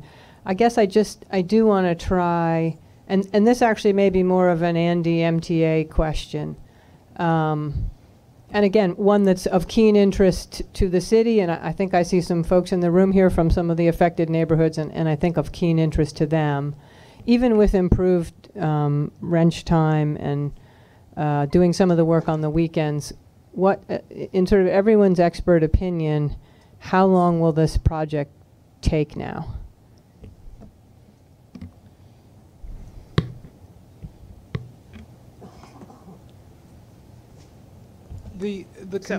Oh, go ahead. I would just state the obvious, and part of what Dr. Metzger asked us to come back with is more information. One of the things that are going on right now is a review of schedule and what is the amount of time. The original comments when the new approach was first discussed with the academic teams was something between 15 and 20 months, but we obviously have to validate that. So I'll just close with this statement. Obviously, from New York City's point of view, I'm getting a lot of questions from the public and from elected officials and others about what does the alternate service plan look like, what will the city be doing on the surface, and obviously it's hard to know all those answers until we know the contours and the duration of the plan at hand. Thank you. Completely agree. I ask your indulgence. Board member Andrew Saul is recovering from back surgery, and nonetheless is asked to call in. Even though state, and I presume they govern the city too, rules do not allow for people to call in and participate at governmental board meetings, we're not taking a vote here. So I hope you will excuse me. I took it upon myself to allow Mr. Saul to ask a question or two over the phone. Well, Mr. Chairman, there are a bunch of other people, including Commissioner Weisbrod, who's also out with back surgery, who very much wanted to be here today. Can they call in and ask questions as well? I know he would probably like to. Of course. Can that number go out to the board members? Sure. Commissioner Saul asked, and certainly happy to help. Put Commissioner Saul's question on. Yes. Freddie, thank you very much for giving me the courtesy to participate in the meeting. Unfortunately, I couldn't be there. we are making, as far as I'm concerned, we are making a very radical change and essentially throwing out 3 years of intense planning and I'm sure at considerable expense. It may be the right thing to do. It may not. I am certainly not a qualified person to be able to evaluate what we should do. But it seems to me, and it was my understanding, that we were going to have a completely independent new set of eyes look at this thing at this point and advise the board, who is going to be the ultimate responsible parties for whatever decision is made. And from what I see, we have the same people that made the initial decision with 3 years of work, and now we're getting an evaluation of a complete change of plans by the same parties that originally advised the board and the board acted on. So to me, before I would be able to ever make a positive vote on something like this, I would like to see by a qualified, independent, and I mean independent engineering consulting firm, take a look at this thing and advise the board directly as to how they see the pluses, the minuses, and how we should proceed. That's number one. Mr. Saul, Andrew, let me just answer that one part of the question. God knows how much money, how much time has been spent. And, you know, again, this is just another complete, to me, MTA disaster, because we have spent all this time, the board's given out contracts. God, it must be unbelievable the time and money expended here and efforts by the management and the whole MTA. And now we're making an abrupt change. So I certainly hope that we get an honest accounting of what's been spent, how much time, who was responsible for this. And by the way, I'm not sure that this was the wrong decision, the initial decision. But before we go forward, we better know what we're doing. And, of course, my question is, how are we going to bid out the new contract? I mean, this is now a totally different set of work. There may be other people out there that are very capable of bidding on this at a lower price, and I certainly hope that we open this thing up for bidding. Thank you. Mr. Saul, you're welcome. I'm going to ask President Foy to address something that I had already mentioned at the top of my remarks. Perhaps you missed them, but also your subsequent question.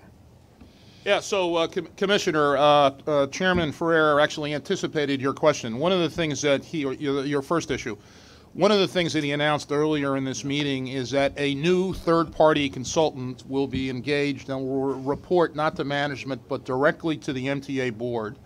And the diligence, I'll use that term, the due diligence that that new third-party consultant is going to cover includes coordination with construction with ongoing train operations, so that MTA Capital Construction, led by Jan Oliver, and New York City Transit, led by Andy Byford, will be close coordination, as there was on Cortlandt Street and there has to be on every New York City Transit project. The transition from construction to operation to ensure that's seamless. Importantly, to review safety and environmental considerations and safety and the quality of service. Those things are going to be the charge of the third-party consultant, and that consultant, as I said, will be reporting to the board.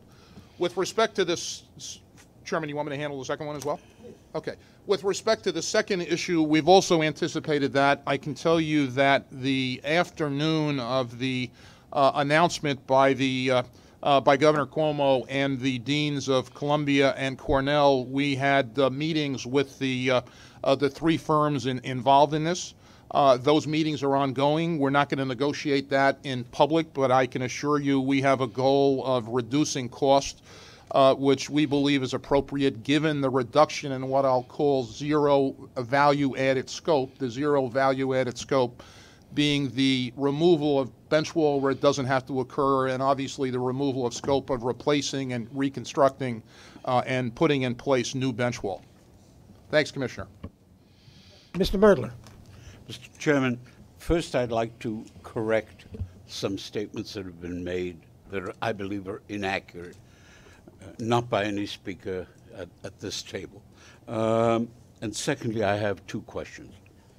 It is not correct, as somebody said, that the managing director, Ms. Hakem, was here at the time all of this happened. She did not arrive until the end of 2015 and played no role. By the time she arrived, this decision had already been firmly made. So we were already on the path, and it's inaccurate to say otherwise. Number two, it is inaccurate for CBS and for other radio stations to carry the comment that this plan was considered previously. It was not. At no point since Hurricane Sandy struck did we receive from any source, in any manner, in any way, or in any shape, any suggestion similar to what is being advanced now. Indeed, Commissioner Albert, former Commissioner Cappellini, and I specifically asked whether we were being offered any opportunities other than the two we had, namely the shutdown or the phased program over a period of years and perhaps generations. We were not given any such information, and any contrary statement is, to use a lousy quote, fake news. Number three, silica. Am I correct? I believe I am, that silica was a component part of the tunnel underneath Manhattan, which DOT had to and did a great job in cleaning up following the water pouring in by the millions of tons, in Montague Tunnel and the like, and it was a subject of cleaning at the time, and there was not a single problem. Is that correct? I didn't work on Montague. However, it was an issue on Montague as well. Thank you. Next one. It is true that, I'm sorry. Mr. Merdler, forgive me. Judlock can give you an answer for that. Yes, silica was an issue, and I believe it was handled appropriately at that time. Judlaw was the contractor on Montague as well. Next. Am I correct that if it's 10 years, last 20 years, 30 years, or 50 years, innovation does tend to happen? And while this monolith called the MTA takes a long time to get any damn thing done, in the period of time that passes from 5 years, 10 years, or 20 years, innovation may actually make much of this redundant, unnecessary, or partially at least ameliorated. Am I correct? That includes issues like cables, infrared comes in. There are 15 different things. Lastly, I'd like to ask two questions. Has any consideration been given to encapsulation? Let me make that point. When it comes to asbestos, it is a common practice, has occurred for umpteen years, that there are two alternatives: remove it or encapsulate it.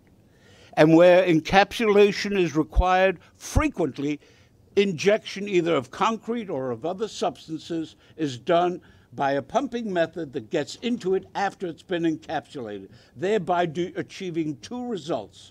One, fortification, and number two, reducing any asbestos, or in this case, silica outflow. Has any consideration been given to that? That was one of the recommendations, Professor Dean Bryce, and I've spoken to several of the vendors who provided coatings that she had identified, and we've discussed it at our duct bank working group meetings.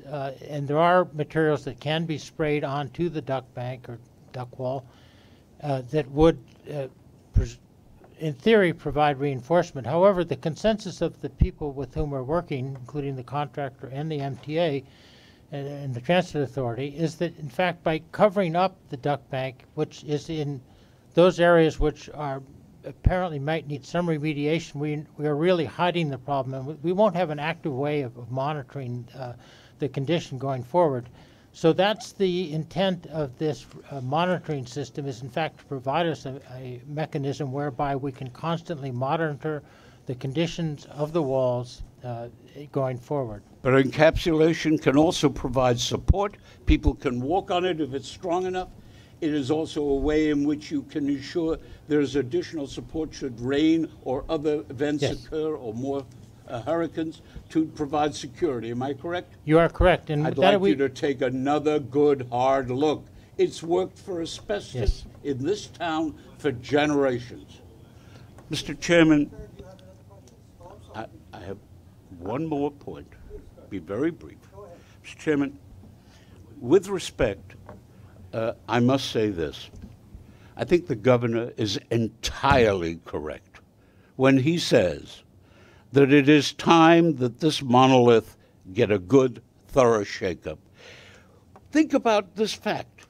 This board and the board that preceded it over the period since 2012 was not ever once told. There was apparently no consultation with the academics. There was nothing done. We are not empty suits.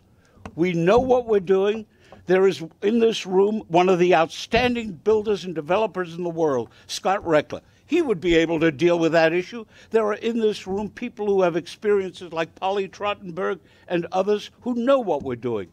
We were not informed of any of this at any time prior to the recent events, and I take great umbrage if anyone suggests to the contrary, and I thank you. You are not the only one, Mr. Mertler. Commissioner So Trottenberg. I think just because, Chuck, you raised the issue of the silica both in the Montague Tunnel and in our what's known as the BPU, the Battery Park Underpass. I think in both those cases, I'm double checking with my team, but I think they're confirming, both of those tunnels were completely closed. They weren't open to vehicular or train traffic while we dealt with the silica. So it's not, it is a bit of a, isn't that correct, Mr. Goodman?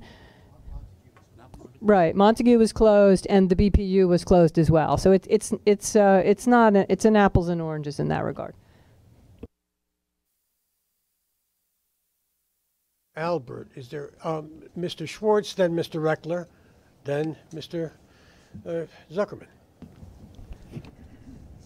Thank you, Mr. Chairman. I am sure between now and April 27th, all the questions regarding health and safety issues, which are obviously relevant to both workers and the public, will be answered. And I have all the confidence in the world between Ronnie, Jano, Andy, the third-party independent consultants, and the Cornell and Columbia experts, that we will get answers to all these questions. I think the biggest and most important thing, and I don't want this to be forgotten or missed, is that a plan has been developed that will eliminate the disruption of 275 New York City riders every single day. And 275,000, thank you, Commissioner Albert. That is a big deal. And that's a huge deal to the 275,000 people whose lives could have been disrupted for at least 15 months. I think, based on my history on this board, it'll be longer than the 15 months. So the fact that the governor and others were able to come up with a plan and not just say, when new information was brought to their attention, that there was a way to keep the tunnels open and not close, to explore it, to do your due diligence on it, and to consider it, and having done that, and then say we don't have to close the tunnels, kudos to them. Kudos not to sit there and say, oh, we've gone too far down this road, we can't stop now, we have to continue on and shut down the tunnel and let 275,000 people's lives be disrupted for a year and a half. So to me, the bottom line is, clearly we need to get answers to people's questions regarding health and safety. That's paramount. I think they will be answered in a way to ensure the public that, and the workers that'll be in those tunnels, that their health and safety will be protected. But the most important thing to me is, and not to be forgotten, is that a way has been come up, better late than never, that will not disrupt people's lives and their quality of life. And the only question I would like to ask the consultants is, this is for WSP, is I just want to make sure that, and you mentioned it, that a plan is in place regarding water resiliency so that if there is another storm like Sandy or something like Sandy, keeping water out of the tunnels is critical. I don't know what that engineering feat is or should be. So whether you shut the tunnel down or whether or not you put a racking system in place, if there's another Sandy in 10 or 20 years, the point is moot, in my opinion. So what to me is what's critical, part and parcel with the development of this new plan, is that this water resiliency engineering feat to basically keep water from intruding into the tunnel is critical to is part of the completion of the project. Thank you, sir. I'll, if I could respond. During the peer review, there were many questions raised by the peer review team that focused on resiliency. And in the same way that you have many questions for us, they had many questions for those that are involved with some of the resiliency elements, some of which are in this project and some of which are not in this particular contract but handled through many other contracts that are undergoing. One comment I heard from them is that they were amazed at how thorough the MTA was with some of the resiliency efforts that were undertaken, but they still had tweaks. And so those tweaks are now being focused on by one of the work groups. So thank you for the question. Okay, I called Mr. Reckler next, and then if you don't mind, Mr. Zuckerman, Mr. Weisbrod is on the phone, and we're going to be here a while anyway. Thank you. So, you know, it's interesting not being here from the beginning and listening to Commissioner Merdler talk about where the recommendations and the alternatives that were put on the table 3 years ago.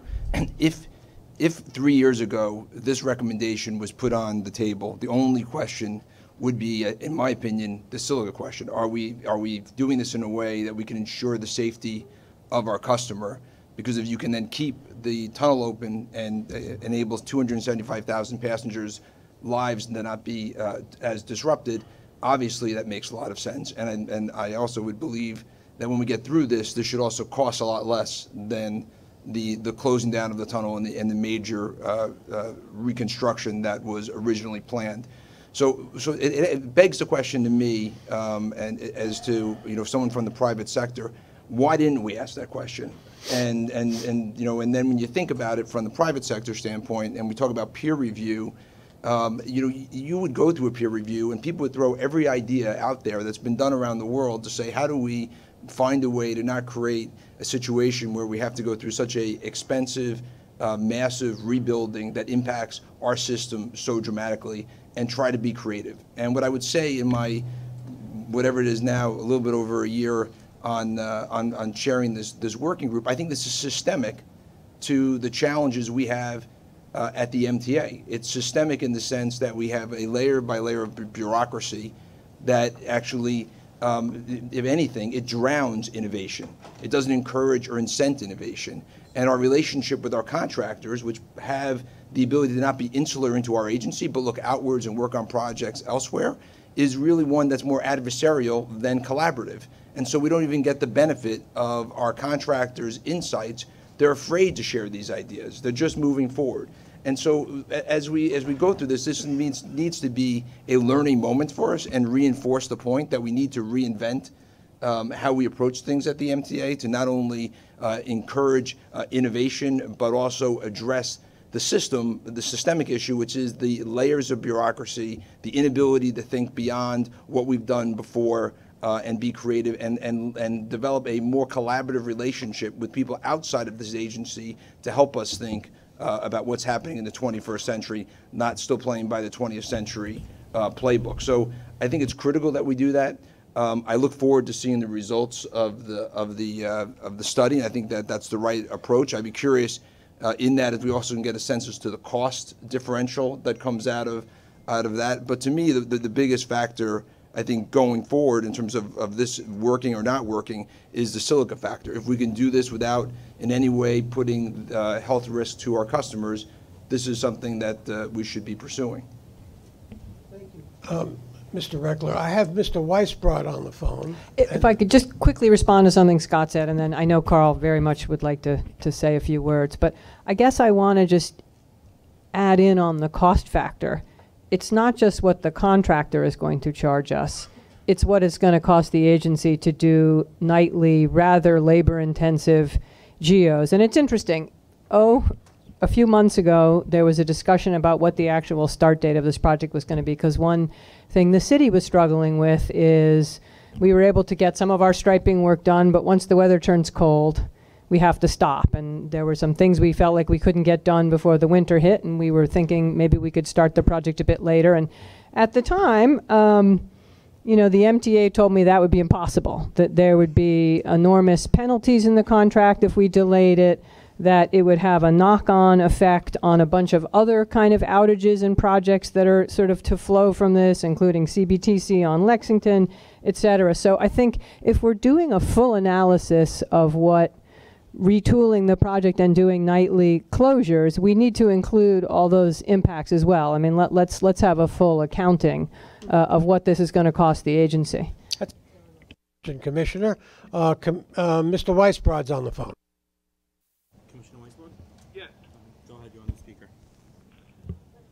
I will wait until Commissioner Trottenberg is finished. She has. We're waiting for you, Mr. Weisbrod. It's my turn.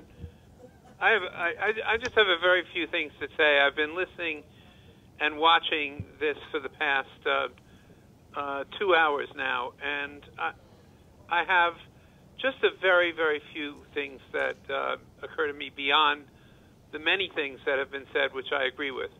And among them are, I really do not understand. Can you hear me? Yes. Yes. Okay. We can hear you.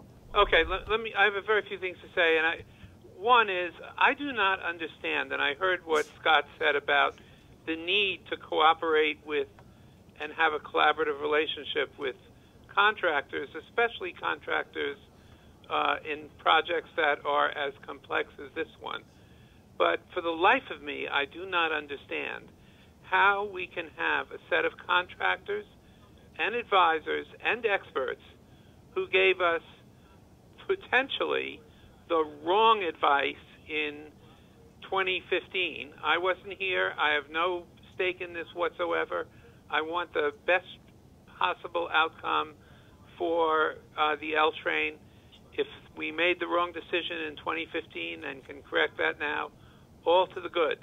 But we clearly, at least one option is that we made the wrong decision in 2015. And yet, we have that exact same team with a very few other experts now evaluating that very same decision and saying, oh, our decision was wrong 5 years ago, but we now think that this new approach is right.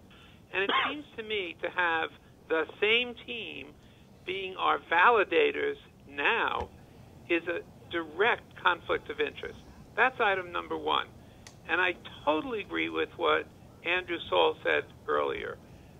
It is, we need an independent evaluator, and not just an independent engineer, but an independent entire team. And that team, to be truly independent and report to the board, should be a team that is selected by the board, and there should be a committee of the board, which the board collectively itself should decide who should be on that committee, that should review a variety of different alternatives and recommend to the full board who the independent set of evaluators should be.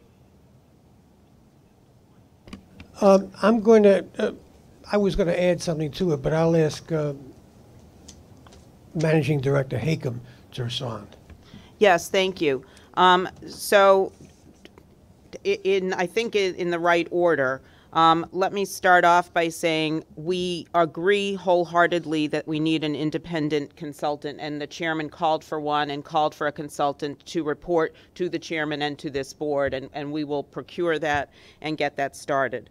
I think to your question, why are we still using this same group of a team if we got bad advice at the outset of this program?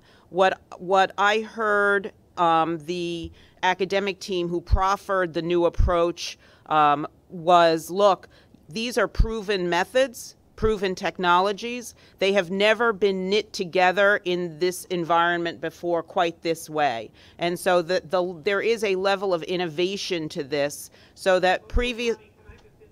Say, shouldn't this be the board's decision, not management's decision? On the design of the tunnel?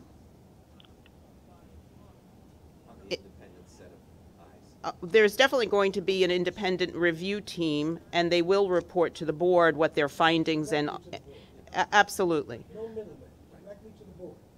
And so the notion, the approach that is currently being reviewed and analyzed by the different working groups and engineering teams has in it things that were not... the independent evaluator, and who that should be, the management should have no role in that whatsoever. This should be entirely the board's decision. Well, Mr. Weisbrod, would you please allow Managing Director Hakem to finish her statement? I'm sorry, there's a delay here, so I apologize. Sure. So we can offer some suggestions about firms to go to, and the board can tell us which firms they prefer for us to go to. We normally have a procurement process where we would be bringing to the board a decision point, and we can do that, but I am a little concerned about hitting the ground running pretty fast. The elements of this new approach that were novelly put together, integrated together, the fiber reinforced polymer option for dealing with remaining bench wall, the smart monitoring technology, the fiber optic cable along the wall to monitor and give real-time alerts and assessments about it, the racking system as described by the engineers from WSP, those were not things that were on the table. And so what we were initially confronted with, and the choice that we went out with in all of our outreach, was a replacement in kind, one tunnel at a time or two tunnels at a time. And that was the decision point by which we did all the public outreach. And we will be back out there doing public outreach to answer all of the questions. You didn't have the benefit of hearing Dr. Metzger, but she laid out, I think, the 6 questions that we really need to provide to the board in terms of information, and we'll be back to do that.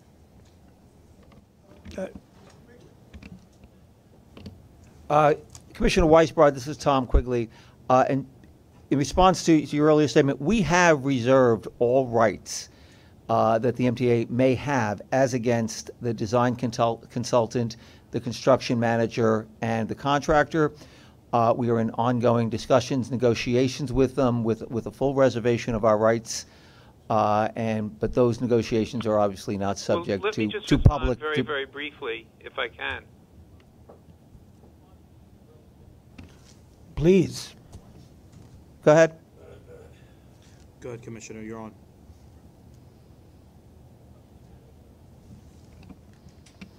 Mr. Weisbrod, please respond. Yes, let me just respond very briefly to what Ronnie said. It seems to me, and again, I'm very sorry I'm not there, but it seems to me the board was not consulted on any of this. The board found out about this after the press found out about it. And it seems to me that this was something that was very, very closely held by management without any discussion whatsoever with the board. So it seems to me, at the very least, the board should have its own private in-camera meeting without management and decide what is the best way the board wants to proceed as a board. We're the ones that have a fiduciary responsibility, both financially and even more importantly, to the public in terms of public safety. And I would feel very comfortable in meeting first with the board and not be guided by management, which has not exactly treated the board here with the collaboration to which the board is at the very least entitled. Okay, Mr. Zuckerman. Thank you, sir. I'm going to just ask a couple of questions at 4. Because this is a full board meeting, I'm not a member of the Transit Committee, but it is my obligation as a board member to provide oversight. That's why we're here. I also ask these questions despite coming from Putnam County, because this is one system, as Tom Prendergast used to say. And I ask these because until such time as the MTA is blown up, and I do support the governor in his push for efficiency and progress and speed, I'm here to serve the people and the governor as best I can. So 4 questions. One for the engineer or the WPS firm. What are the cons of this approach? You make it sound like it's Jesus, Moses, and Muhammad rolled up into one. Anything that's a con of this approach?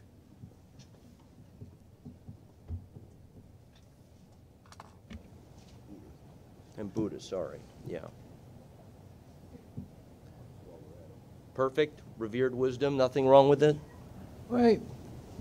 Sorry for the delay. No, it's fine. And I am searching for a con because of the very positive impact to the public.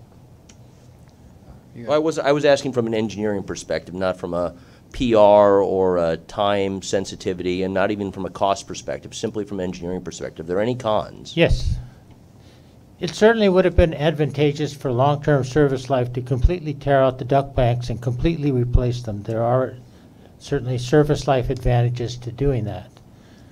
So by not completely replacing the duct bank and only removing certain portions of it, reinforcing certain portions of it, and leaving certain portions in place, that is not as advantageous as a complete replacement. That is true. But that seems to be the most outstanding change that we've been able to identify that is with regard to disadvantages. Okay. Thank you. My second question, and this is for management, I don't know who to direct it to. The website, our website, mta.info, states L train shutdown averted, past tense. It also, I know from some of my colleagues who live on the L train, that signage, I don't live in Brooklyn, but signage that used to be at various stations announcing the shutdown is coming have all been removed. Can you explain why we've stated averted in the past tense, given Carl and I'll come to my third question that relates, that I'm not sure we have decided this path yet? I think that was the term that was used in the original announcement, and I think we just mimicked it. I do think that having heard the call for independent review and assessments and the commitment that we're making to the chair and the board to provide that level of an independent review continues.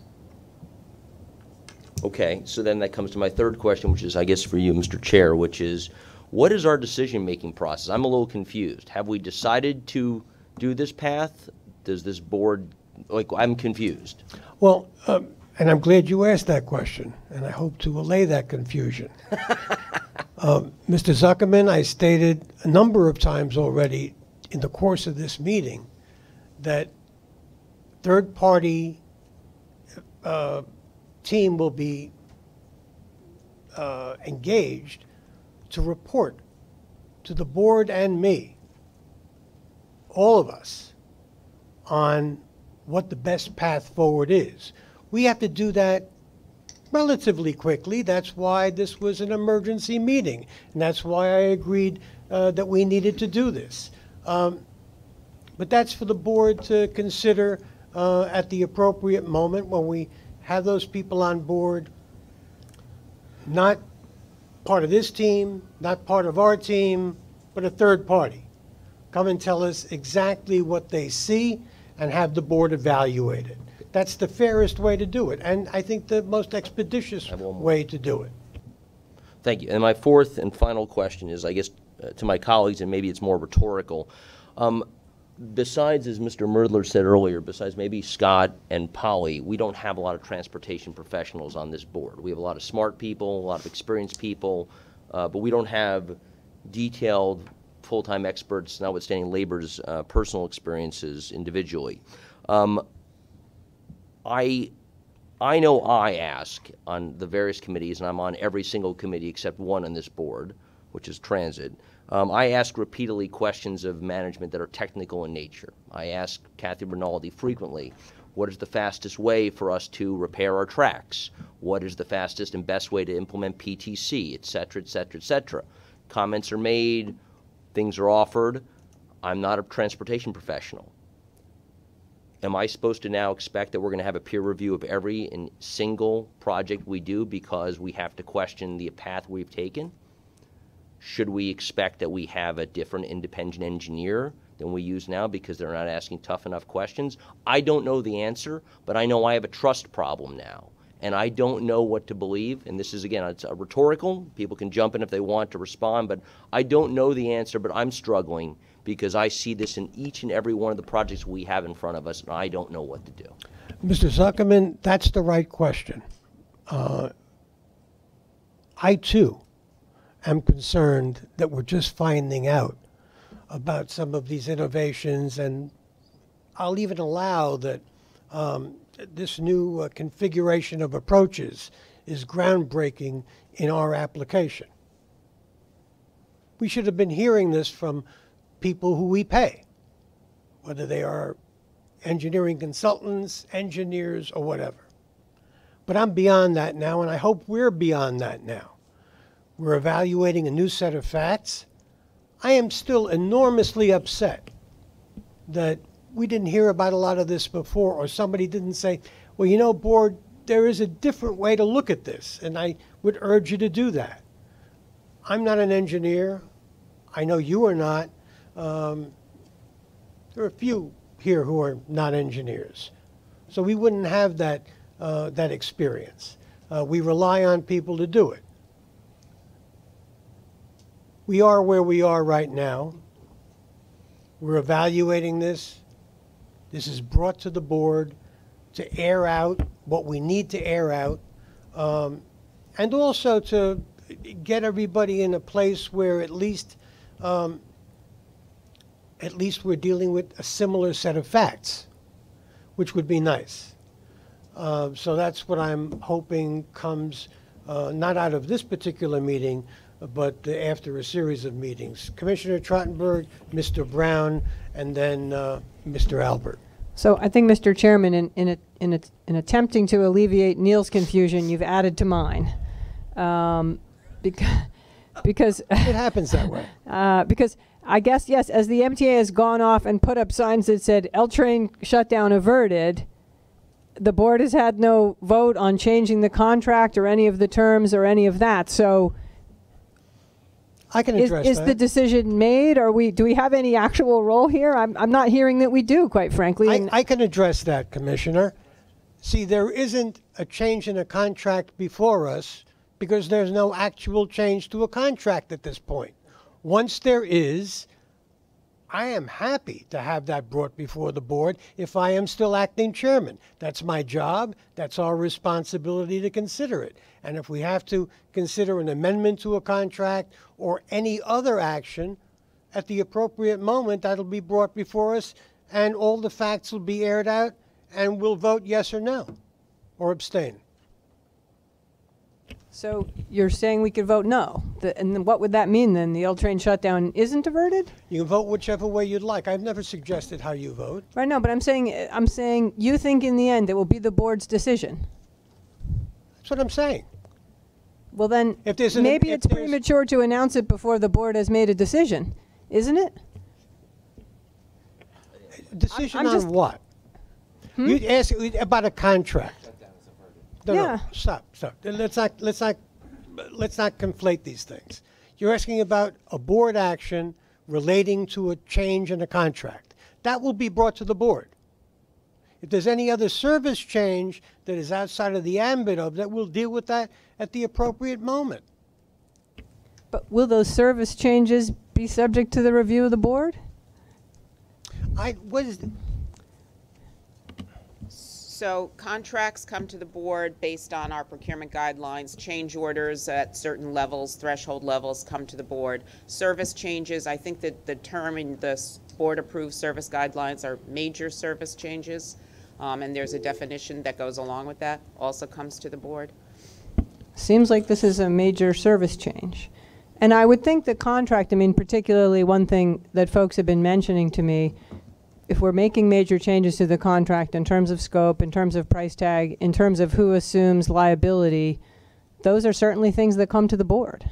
And I'm not saying we wouldn't be for all of this. I'm just confused. Does this plan need approval by the board or not in whatever, I mean, I am confused about it. The purpose for this meeting was to share information. Once there is a change, a plan, it comes before the board again. We're not going away. So if the sign says shutdown averted, it should have a footnote that says subject to board approval?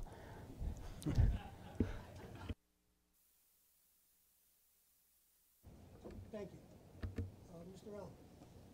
Mr. Allen. In addition to all of the work that we're talking about here, there's going to be additional impacts on the ridership, and I'm wondering if President Byford could address dealing with some of those impacts and what his plans are for all of those additional changes, platform personnel, rerouted trains, additional trains, things of that nature. Plus, the work trains that are going to be carrying the debris out of the work site are going to pass through various communities before they get to where they're going to be dumping it.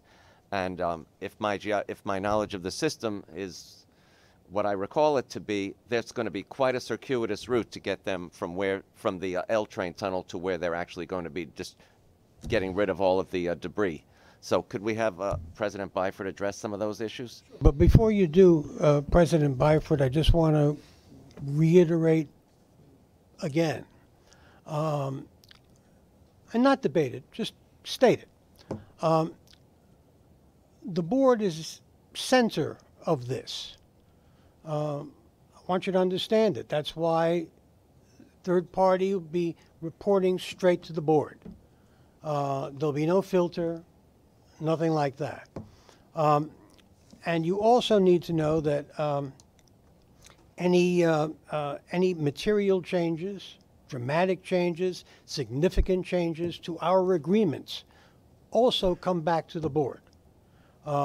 It may be premature to talk about a lot of other things, but certainly those two things are very clear in my mind. Chairman, can I just jump in for a second before Andy? And I just want to address one point that Commissioner Albert just made. The customer impact in this plan, if it's implemented as it's described, is hugely positive. Commissioner Schwartz mentioned avoiding disruption of the commutes of 275 to 300,000 people. That's an extraordinary thing. I'd suggest that when we think about the cost of our projects, maybe one thing we haven't thought about enough, Commissioner Trottenberg mentioned two of them, is the value of the public's time, which Governor Cuomo has been very focused on in bridge and tunnel and airport transactions around the state. I don't think we value that. I don't think we put a high enough value on it. But from the point of view of the customers, if this plan proceeds, hugely positive thing for 300,000 people. And with that, I'll send it to Andy. Some of us definitely do think that way, though. And then let me say, the final thing I'm going to say on this subject, hopefully, is, look, if you're for inconveniencing 275,000 people, say so. If you're not, then that's okay too. Mr. President Byford. Sure, thank you. So, well, I'll nail my colours to the mast. I'm absolutely not in favour of unnecessarily impacting 225,000 people a day, which is why absolutely from the start I've said that, you know, this is hugely encouraging. We, as a team, my management team and I, have immediately engaged with this plan. We immediately cooperated with the tunnel visit, with the subsequent work that was undertaken, and now it falls upon us to look at the implications of this and to come up with an alternate service plan. So, Commissioner, I'll come back to your point in just a second.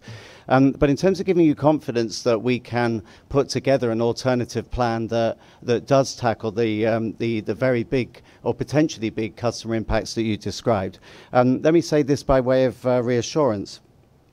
This is the same management team, by and large, certainly predated me. This is a lot of the same management team that put this system back together in record time after 9/11. It's the same management team that when Hurricane Sandy hit has successfully renovated the Montague Tunnel with a full closure, the Joralemon Tunnel, I never know how to say that, Joralemon Tunnel, the Cranberry Tunnel, the 53rd Street Tunnel, the Clark Street Tunnel, and the Green Point Tunnel. That is that same management team who have successfully delivered those post-Sandy recovery works, and many others for that matter. So a lot has been said about the management team and about management, and a lot has been said about the MTA. And I'm going to say, for one, I'm proud to work for the MTA. I'm proud of my colleagues. I'm proud of people sitting behind me who, against the odds, delivered that post-9/11 recovery, and who, against the odds, delivered that Sandy recovery.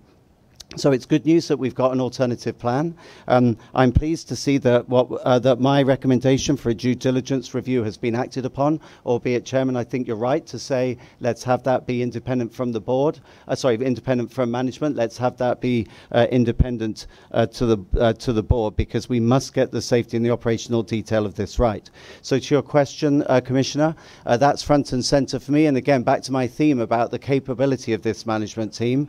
We're highly professional. We have very good people who work here, so they will look at the implications to the earlier question that I think Commissioner Trottenberg, you asked about the time that we will get within the tunnel on the overnight closures. We've got to get that right, because engineers' trains will be working in and out, work trains will be working in and out. As you've said, typically they're based at 38th Street Yard. They're also based at East New York Yard. So because we have fought so hard to drive up punctuality for our customers, more on that next Tuesday, by the way, when we present the December stats, the last thing I want is to see adverse impacts of engineers' trains trucking back to base and coming out to base for the startup, impacting upon the service. So we're not going to let that happen. Clearly, what we need to do is excel at getting the alternate service plan working correctly. Again, with Commissioner Trottenberg, who I really thank, by the way, for everything you guys have done for the last 3 years on putting that plan together. We've got to get the shuttle working properly. I think there probably is a case for a complimentary bus shuttle, because as I think it was you said earlier on, 20-minute headways, we've got to be dead careful how we manage that. We've got to be careful how we manage crowding at stations, but we will rise to the challenge, same as we did post 9/11, same as we did post Superstorm Sandy. Absolutely, we want to innovate. That plan there is all about innovation.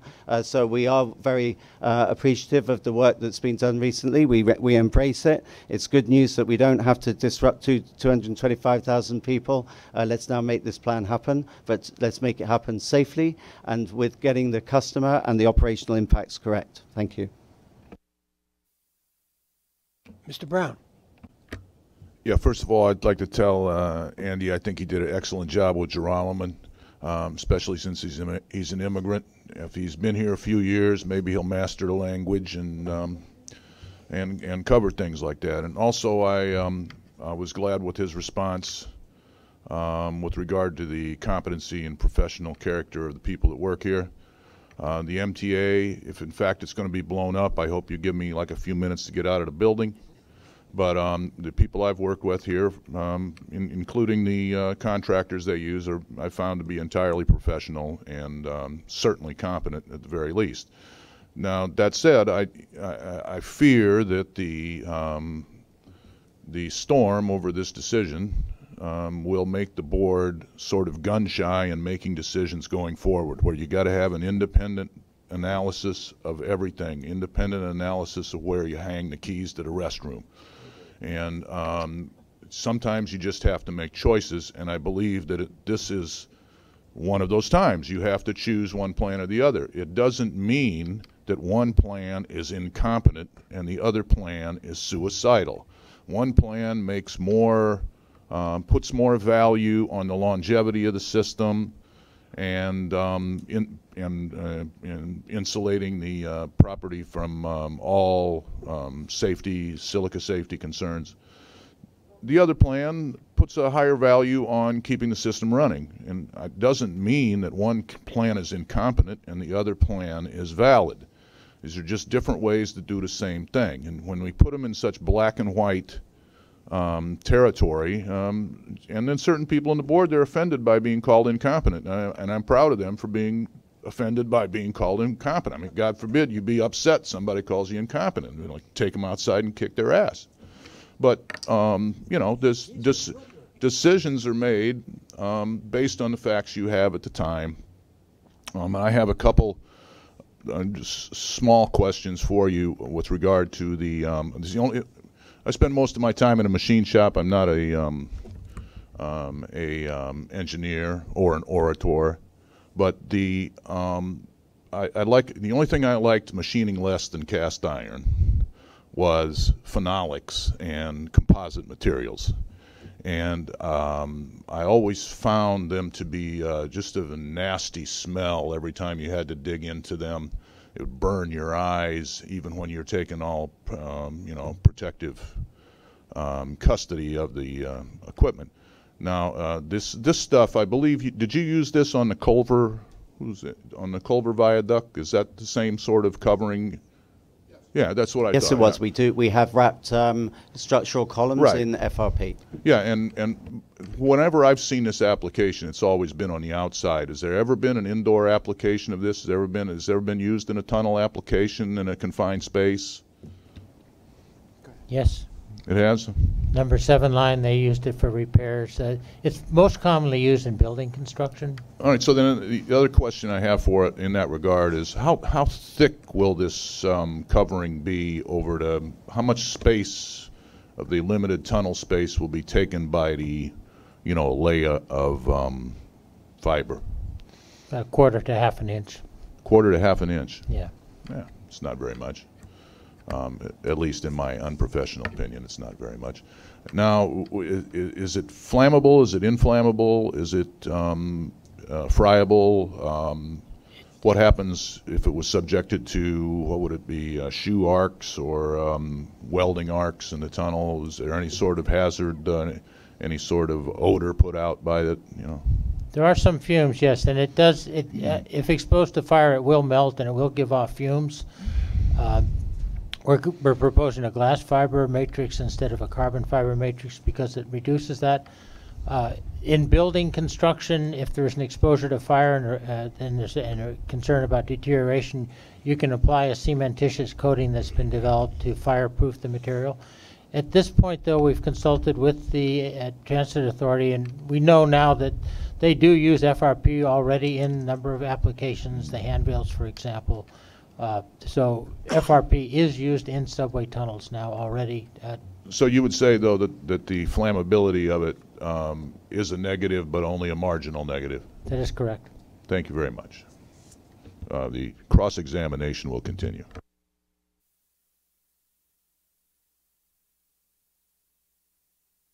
Actually, I want to really just join in something that was just said because I didn't do it and I apologize. I too want to thank the team at the MTA. I mean, I've been listening to them on this project for many years and I thought they did fine work. I guess now we're questioning it, but it seemed to me like they were as thorough as can be. And it's funny, Pat, I have here, I have so many different PowerPoints through all the years.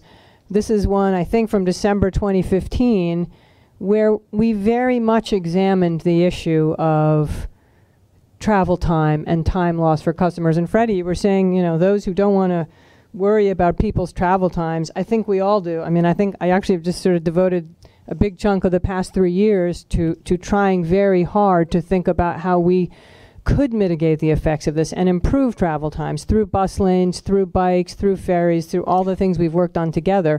So I certainly wouldn't want anyone to think that isn't first and foremost, at least in the mind of the city. And part of why, for example, you know, the mayor made some tough decisions, like we're going to have a dedicated bus lane and HOV lanes from 5 in the morning till 10 at night, because we looked at the travel times, the traffic volumes, and thought, given the plan as it was on the table, that that was the best thing to do for the traveling public. We've been very, very focused on that question the past few years. And there are many of us who hope that those things like bike lanes and stuff will remain. Of course, there's one member who doesn't share that hope, but anyone else? Yeah.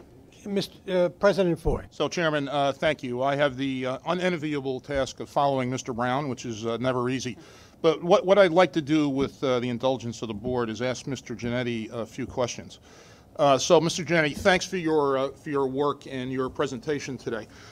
So earlier today, and it may still be up, a New York Times headline reported that, quote, the MTA rejected a similar plan over safety concerns. Is that headline and that statement true? I guess when I read the headline, I mentioned earlier that I was frustrated, and mainly because the quote, MTA rejecting a similar plan over safety concerns. No, this is not true. This is very different than it's not similar to plans that were done earlier or reviewed. The idea of racking coupled with leaving the bench wall in place, coupled with the fiber optic, this is very different than what was proposed before. I'm going to focus on the racking just for a moment. And I mentioned earlier, the plan that was looked at before directly fixed cables to the wall. And I talked about... bolted them, to use the word. Bolted.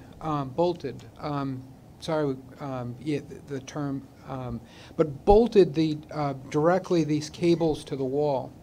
And I think in that report that was shown in the Times, it talked about these 50,000 bolts that were in the tunnel liner.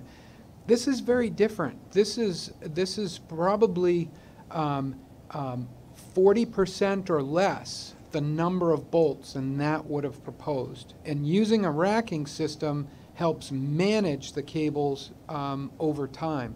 It also, for the future, manages the number of bolts that will be placed in the tunnel liner. So that's why the headline was frustrating, because it didn't capture the essence of our of some of the discussions during the interview or in the report itself. Okay. All right, so hold that thought, because I'm going to come back to the safety concerns of the headline in just a second. So that same story reported that, quote, both plans call for mounting heavy cables to the wall of the L-train tunnel. As you just explained, that's not the case. That's right. This plan, really, those cables, while still the load will be carried by the tunnel wall, the load is carried by the racking system. The racking system transferred to the wall itself. Even though the cables are heavy, from a major project standpoint, these aren't very heavy loads at all. Mike? The racks are 5 feet on center. That's the standard authority requirement. The only heavy cable, the power cables, they weigh 7 pounds a foot. They're 5 feet on center. That's 35-pound weight. That's a relatively very, very low load. Most of the cables weigh 1 to 2 pounds per foot. They're signals, communications, very, very lightweight cables. So the concept that we're supporting a very heavy load on a tunnel wall is rather misleading. All right, thank you. The same story reports that in 2014, MTA officials and others did closely examine an option much like the one the MTA is pursuing, the new plan, I'll call it. Is that true, Jerry? No, similar to that same response. Again, the major difference is that all the cables were bolted to the walls versus now being on the rack. That's a big change. That's very different than what was done in 2014. And are there other differences as well? For instance, FRP, the fiber optic. Yeah, as I just described, still it's the combination, the confluence of all these ideas. While they've been used in many different places for different things. Never have they been brought together, the racking system, together with wrapping and fortifying, if you will, the bench ball, together with a fiber optic monitoring system. Bringing them all together is what really is very different. Okay, the same story reported that your firm, Parsons Brinkerhoff, back then WSP now, reported that, quote, excessive anchor bolt penetrations for installing critical cables may damage the concrete lining and induce breakages. Is that a concern with respect to the new plan? You know, drilling into a tunnel wall, of course, is a concern. We better, be concerned about it so we can manage it. And one of the design requirements would manage the depth of the bolt. And so the depth of the bolt, if it was 10 inches or longer, of course it can affect the cast iron ring, which is where the structural strength comes from. The bolts we're looking at are 3.5 to 4 inches, so that this issue that you're talking about just does not happen. And the tunnel lining on average is about 9 inches thick, right? 9-10 inches thick. Right.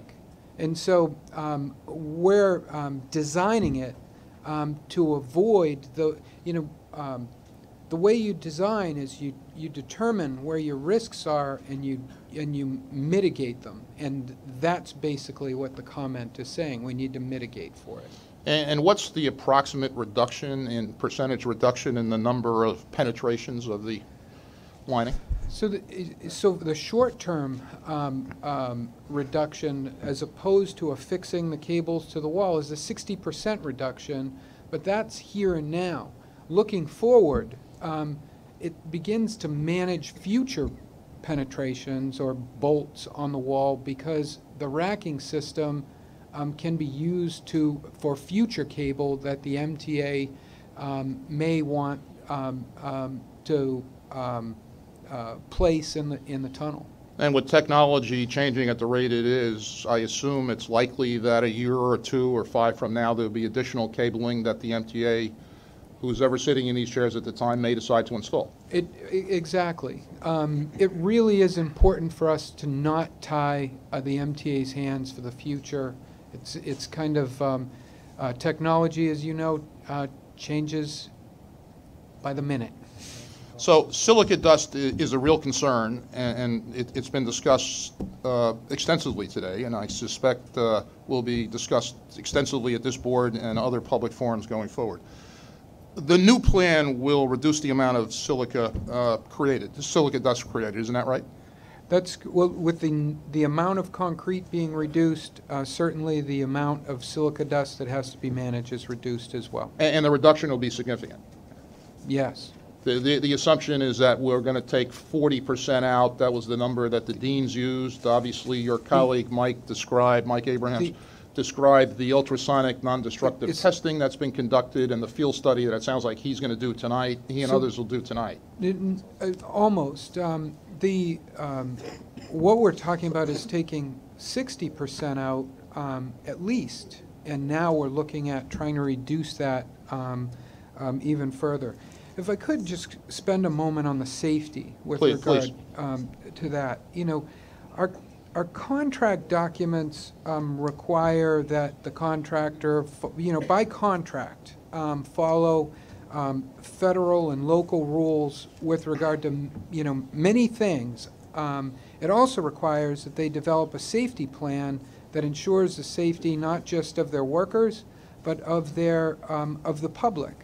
And so that requirement doesn't go away. Safety is, will not be compromised. I know there's a focus on the silica and so on, and what I think we heard Warren say is that it's part of every project they do here in the city, which includes stations and includes tunnels. Some tunnel examples that we provided in the presentation were maybe some roadway tunnels, but those roadway tunnels had concrete work where they were restricted to weekend closures and then opened up on Monday morning as well.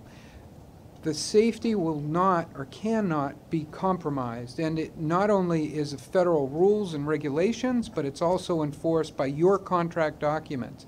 And so while we put them in the contract documents, the construction manager is responsible for making sure that the contractor follows those contract documents, and then the contractor themselves won't be around very long if they're not doing many of those things, following local laws, regulations, and so on, or not following their contract documents. So let me finish up on this issue with a question to you and to Mr. Goodman. And the question for you, Mr. Giannetti, is are you going to sign off on the design of a project that doesn't comply with all applicable law, environmental, federal, state, OSHA, and the MTA's requirements? We are not going to sign off on any design that we're not confident in, that is safe and will be durable. And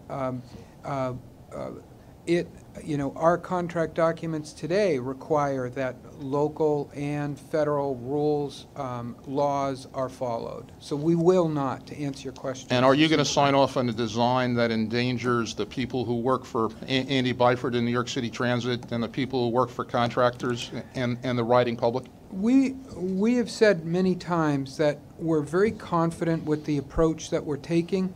We fully stand behind our approach. We would never propose a solution that is not safe, not durable. The plan currently proposed is different than the ones proposed and considered in the past, and so that's it. So, Mr. Goodman, for you, you're from the Judlow TC Electric joint venture. You're going to build this project. Is your firm going to sign off and proceed with construction on a project that doesn't comply with all applicable federal and state laws and the requirements of the MTA with respect to the environment and OSHA?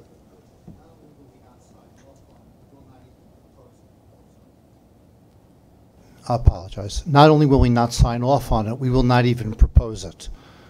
When we propose it, it will comply. It will be compliant. We will not propose anything that does not adequately protect the workers, the public, and anybody else like the MTA workers. And if I may, I should also say that we should thank, because I don't think they've been properly thanked in this hearing, the men and women who've built the projects that we've been talking about. They're talented, they're dedicated, they're committed, and I think that we owe them all a debt of gratitude. They are going to build the projects for us, and whatever the craft, whatever the trade, I think that they should be acknowledged, and I wanted just to take a moment to do that. I second that motion. Thank you. Thank you all very much. Is there a member who wishes to add something? Mr. Brown. Yeah, just one.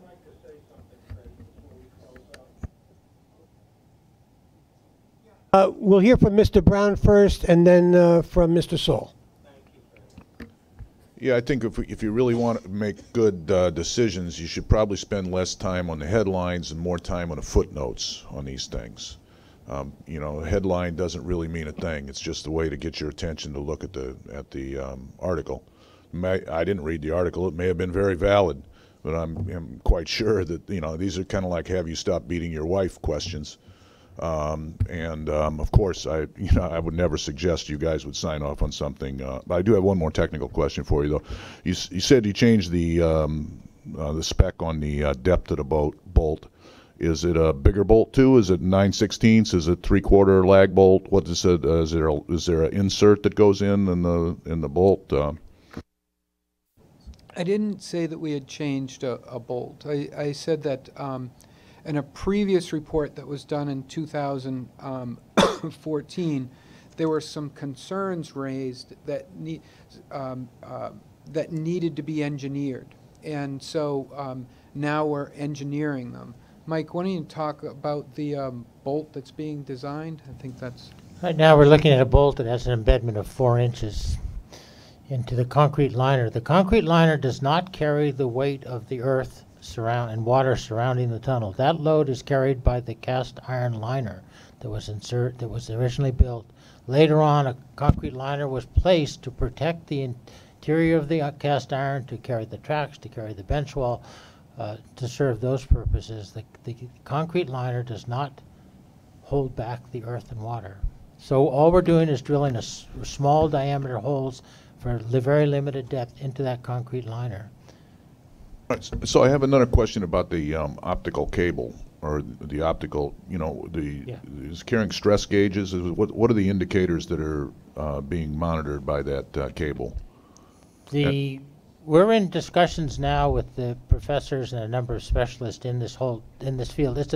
It's a developing field that's now being implemented on civil structures, bridges, and tunnels, and the parameters that I understand so far is that it can detect cracks and that it can detect movement. And the exact configuration can be configured to fit one's particular project. So if one has a civil structure that you're concerned about its condition, you want to monitor its condition, there are various ways of doing it. We're have, in fact, a telephone conference at 4 o'clock this Thursday to get into some of the specific details, and we're working with the Transit Authority's staff on the installation details of what will be proposed specifically for this installation. As well as Now, is it an application that would have improved the other design that we're now rejecting? Wouldn't it have mattered for that design? No. Well, I thought the way you described it is it would pick up the presence of intruders. I thought that would be valid for Yeah, that's true. I was thinking about the structure. That's my specialty. Sorry. Right. Okay. Thank you. Mr. Saul. Freddie, thank you. I feel one thing after listening to this whole thing today, it is vitally important that the board select their own, and I say their own, independent consultant, engineer, whatever you want to call them, to advise the board. I don't feel that this should be a hand-picked person or party by the management of the MTA. This is a really important decision. We've made a radical change here from what we were going to do, and I don't think anybody on the board basically are capable of making this decision without proper advice. And I hope also that this is an open decision. It sounds to me like the train's left the station already, and I think that's a big mistake for the board, because the board are the fiduciaries in the end that are going to be held responsible. And it's easy to railroad a decision through here, but that's not the right thing. We should come to the right decision. If it takes a little longer, so be it. But we should have an independent, very qualified person selected by the board to advise the board before the board takes this very important vote. Thanks, Freddie, for letting me participate. That's the goal, Mr. Saul. I'll be asking management to present to us several candidates to fill this position, and then we can make a determination on that in an expedited way. So that's a good question, and I appreciate your asking it. Right, now, but there may be people that should be looked at that are not selected by the management that the board may want to interview. we all have no way of knowing that at this point, but certainly, Mr. Saul, you'll be a participant in that. Right. Thank you. If there's nothing. Well, I would just say, I know a lot of engineering firms. I think the board would at least like to make some recommendations about who we should consider. We'd love to receive your recommendations. Okay, will do. If there is not here, there'll be future regular and frequent updates to the board and to the public. Now may I have a motion to adjourn? Second, all in favor? This meeting's adjourned. Thank you.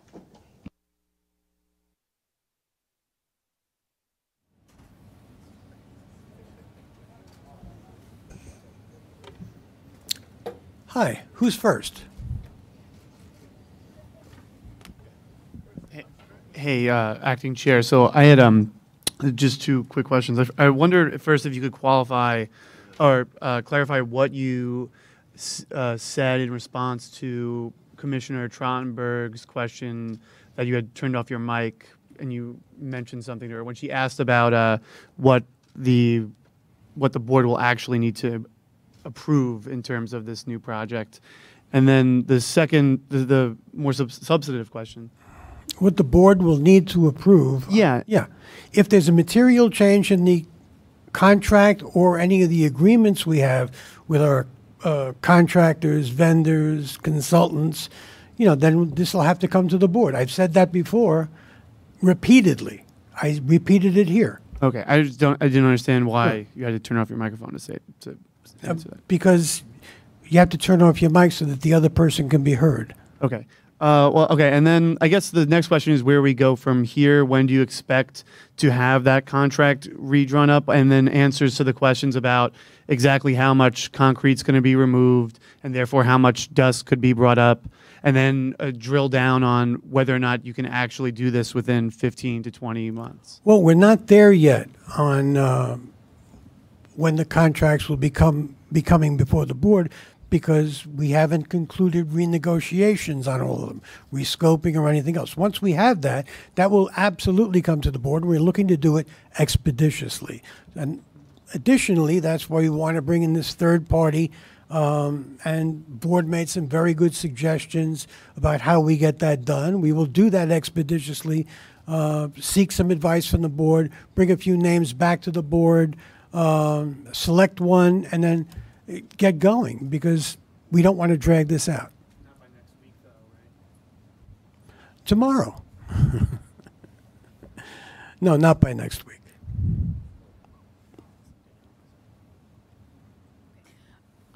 So I just had a question. There was a lot of talk today about the independent review and who will be in charge of picking, who's on that independent board. And last week, Andy Byford was talking about his independent review and what he wants to do and make sure that he has a complete sign-off on that. So now, are there going to be 2 and possibly 3 independent reviews? There might be one by Andy Byford, one by the management, one by the board, or will there be 2? And No, only one. Only one. So Andy Byford is no longer going to do his own. Let me answer the question this way. Andy Byford is a strong and very important and essential part of the leadership of this agency. We value him, respect him. I think that's a view shared by the writing public throughout. But let's be clear about something. The board hires. The board is responsible in a fiduciary way for all of these things, and it's appropriate then that these things come directly to the board, and that's what we're doing. And Andy understands that. By the way, he also understands we appreciate that, this has to get done. I mean, we're all on the same team here. He will have no role in. He said it was very important to him to be able to put his stamp of approval on this and give that to the board. So he will not have that role anymore. He will not be. Well, we certainly want to hear his point of view and have him tell the board that. But let me tell you something. I'm going to be very clear about it. Somebody's going to make a third-party review that comes directly to the board. Or else, what are we around for?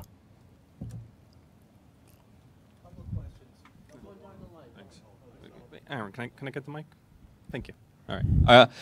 Why was Andy Byford sidelined? I'd like him to ask if he, I don't know if he's here, if he personally objected to the change in the line of accountability on this project. But if he can't answer him for himself, well, why was he sidelined? It wasn't sidelined.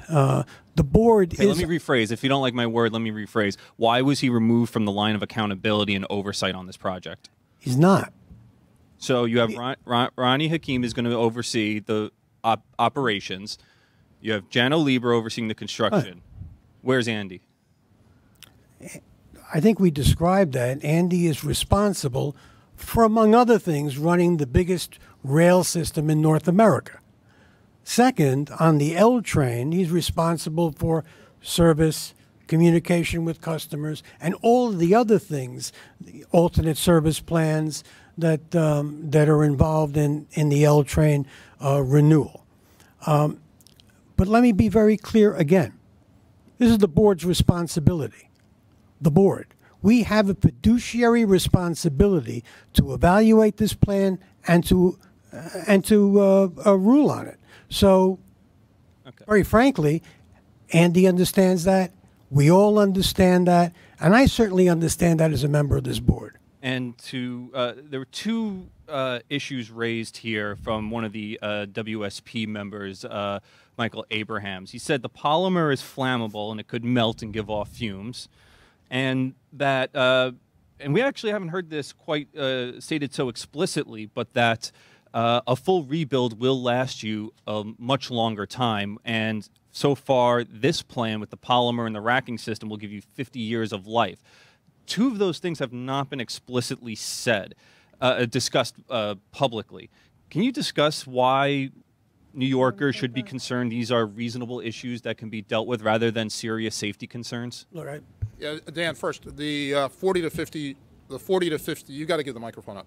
The 40 to 50 years is consistent with what the dean said on January 3rd, point one. Mike Abrahams also said that there was a cementitious, and I'm not pronouncing it right, cementitious, thank you, Jano, layer that could be put on top of the FRP. And by the way, we're exploring FRP and other ways to restrain and fortify this. And as he said, that review is underway with the deans and with various suppliers. But a layer could be applied to make sure that it did not go on fire in the event of a fire.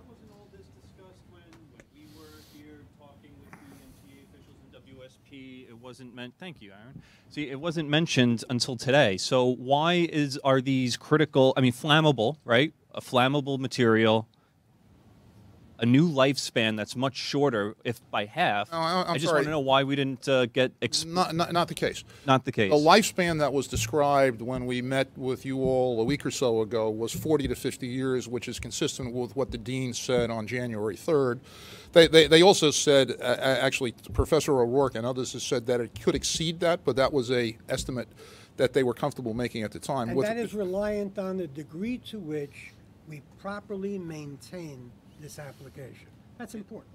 And so when he says it's not as advantageous as a complete replacement, how should we weigh that in the public? And forget expertise, just it's a pretty clear statement. What should we make of that? It's not as advantageous as a complete replacement. Well, look, there are trade-offs, and one of the trade-offs is public inconvenience. One. Two, removing more bench wall than is required introduces risk, right? It can't be done with a jackhammer. It's got to be done by hand. It creates vibrations. There are all sorts of trade-offs. And the process that the dean's engaged in and the process that's going on now is weighing those trade-offs and coming up with a project that is safe, can be implemented in the 15 to 20 month period, and does not require a complete shutdown. That's the process we're going through. I think in a larger context, everyone's readers and viewers need to know that this is a decision being taken not lightly and out in the open. So we're discussing these things here in full public view so everybody knows the variables that we're dealing with. So you heard, for example, the coating on the cable, carbon-based versus glass-based polymer. That's pretty high-level stuff for most people. Forgive me, I'm not an engineer, so I don't, I can't make a judgment on it. But I think it's important to discuss this in the public, especially in front of the board, so that we have access to all the variables that we can. Is it a must-have to start by April? Do you fear a bench wall crumbling onto the tracks if you don't do this by April, or can you push it off? I don't know how to answer that question, but I think Mr. Jerry does. Mr. Jerry, thank you. Just a couple of things. There are many different types of FRP, and so the material that will be selected will meet the appropriate code requirements for smoke, and so that it is not being placed in a situation where it's melting. Now, there are a number of different options that were discussed in the presentation, which includes fiber reinforced polymer. It also includes a cementitious material, and Mr. Abrams discussed that there are ways of making this fire resistant. And the other option that's being discussed is a bar. And so we talked about these work groups. These work groups are working through a number of these issues. The great news here is that we have options. And so that's what we'll be proceeding. I want to go back to the discussion, and Mike was, right to say about the full replacement, but we're not doing a full replacement, right? What we're talking about here, and this was discussed, and so I was one of the few people that were around where the peer review panel was deliberating or asking questions and so on. There are options, and as Mr. Foy, President Foy had discussed, there are options. One of the options that the peer review panel discussed, and really to address, one of the issues that you all keep bringing up, and rightly so, is managing the silica. And so one of the options that was discussed was removing the bench wall since it serves no function, and moving all the cables up onto the tunnel liner. And so one of the options would have been simply remove all of the bench wall. Another option is to fortify it so that it can stay in place and last a long time. And the third option is to simply remove. And so what we opted to do as a group in discussion and collaborating was do a mix to kind of take advantage of all the different options that we had out there. Certainly another option is to completely remove the bench wall, and then the trade-off is that we're back most likely to a closure. And so what we're trying to do is balance the trade-offs.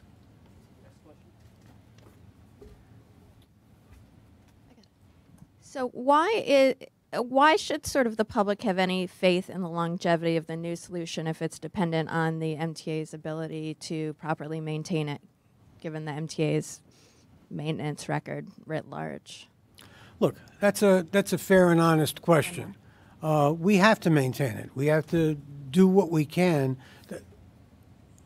In any other application that we're involved in, we have to be careful about what we do, and we owe the public a full explanation. It is fair to ask, why should anybody believe you're going to maintain it properly?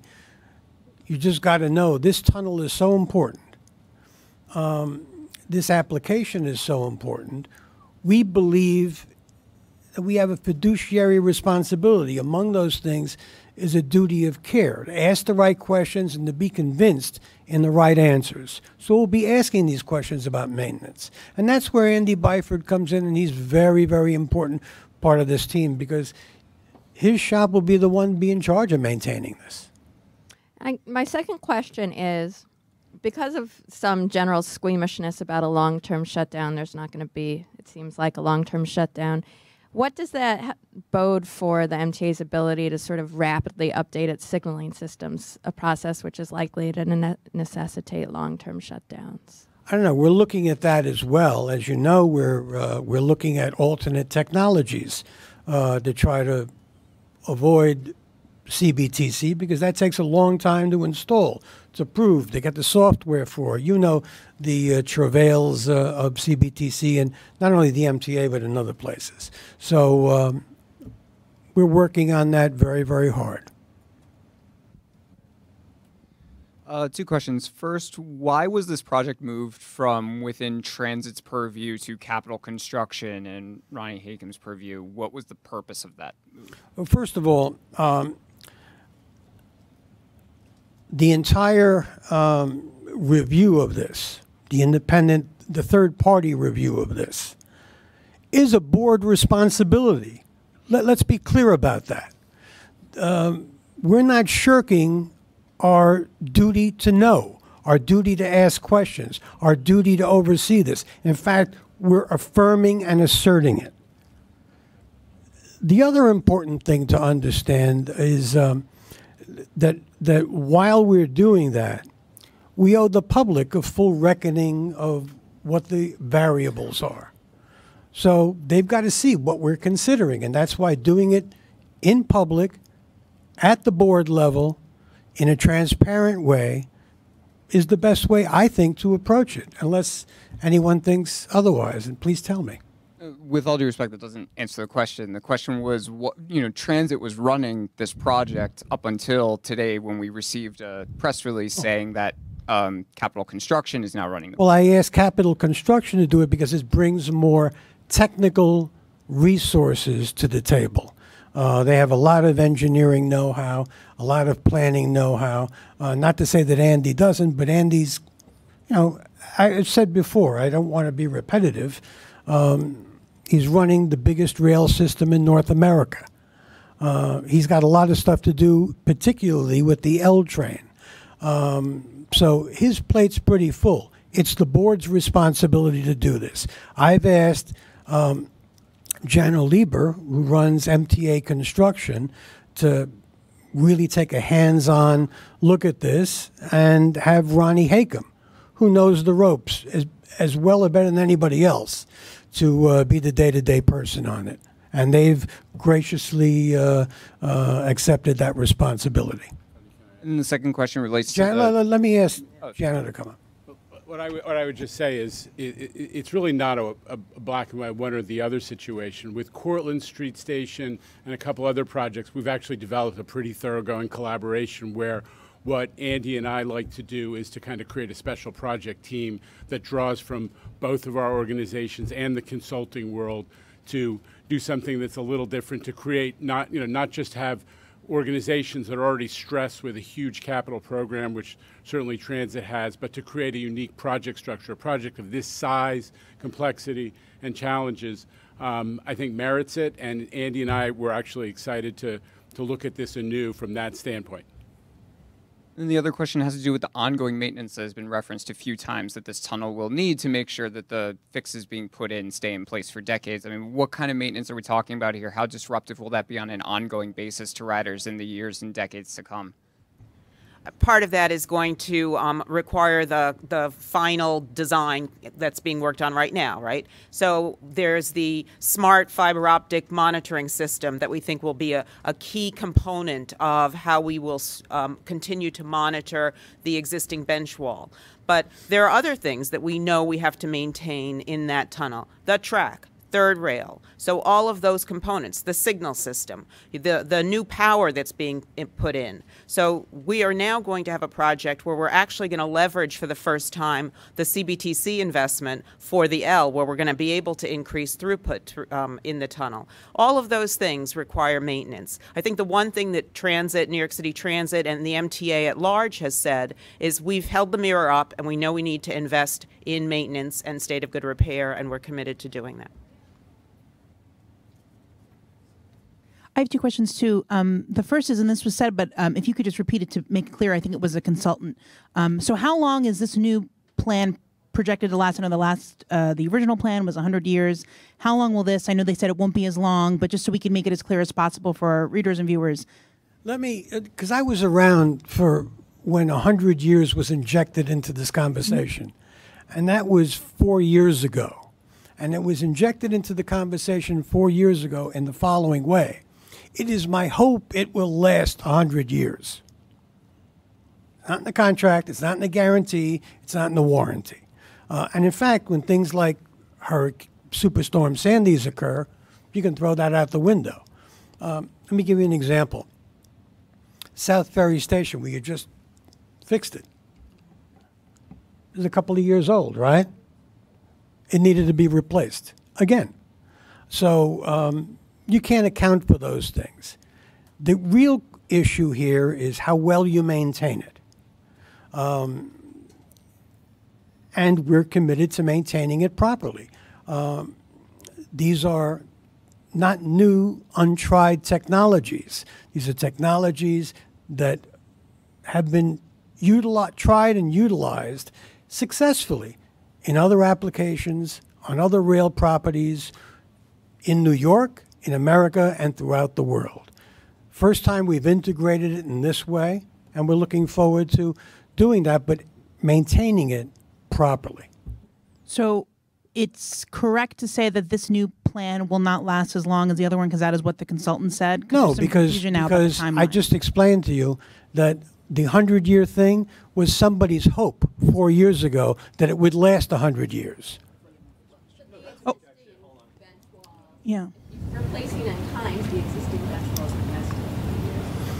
Well, we're not putting any cable through the bench walls anymore. We're using, I'm sorry, did you? Frank, it seems like you're misrepresenting what former MTA officials have said in published reports. Show me how I'm misrepresenting it. Proof. There have been studies that say when you rebuild a bench wall, you get between 80 and 100 years. Now, I know you're citing one specific example, but are you telling me that experts who have talked to reporters and said there's proof out there that replacing bench wall wholesale can last a long time, 80 to 100 years? You're telling me there's no independent study? No, I'm not telling you that at all. Are you assuming that we're running cable through the bench walls and those conduits anymore? No, we're using them only as bench walls, only as footpaths. That's it. That's it. So that. I just want to make sure you're saying it was that was the whim of the it was just the whim No. of some MTA official when it's not. Right? No. We're talking about the entire project lasting 100 years. Let's be very careful about this. We're trying to get everybody to get a question. Can we move on? That was the hope. Yeah. That was the hope of somebody who was speaking on behalf of the MTA, that the entire project would last 100 years. Not that the bench wall would last 100 years. Not that the conduit would last 100 years. Let's be really clear about what we're talking about. So I'm just so clear, so we don't get yelled at by the MTA press office when we say that you can't tell us how long this new project will last for this tunnel. There could be a hurricane next June or next August. I mean, you can't give a timeline. So would the engineers like to? We did not give a time. Yeah. Come on. I carefully, in my statement, did not give a time. Largely because what the chairman said, it is completely dependent, longevity is completely dependent on your maintenance. How well it's maintained. A couple of Paul D'Arienzo, WBAI radio. A couple of quick questions. The first one is how long this initial project before the changes were announced a couple of weeks ago, how long did it take to plan that? How long did the whole planning take? Yeah, no, that's the first question. How long did the whole plan take? The project up till the change. There was a lot of that plan. Most of it was something we had already done in Montague Tunnel, so that was fairly straightforward. The mitigation plans, alternate transportation, that took a long time. Okay. And the second question I have is, are you aware, because I come from a family of engineers, that any engineer, and I know those speaking here, will tell you there's always a problem when you make a very fast change on a major project. It could be disastrous. I bring up 3 Mile Island as one great example of that. Well, hopefully we're not using plutonium in any of our applications.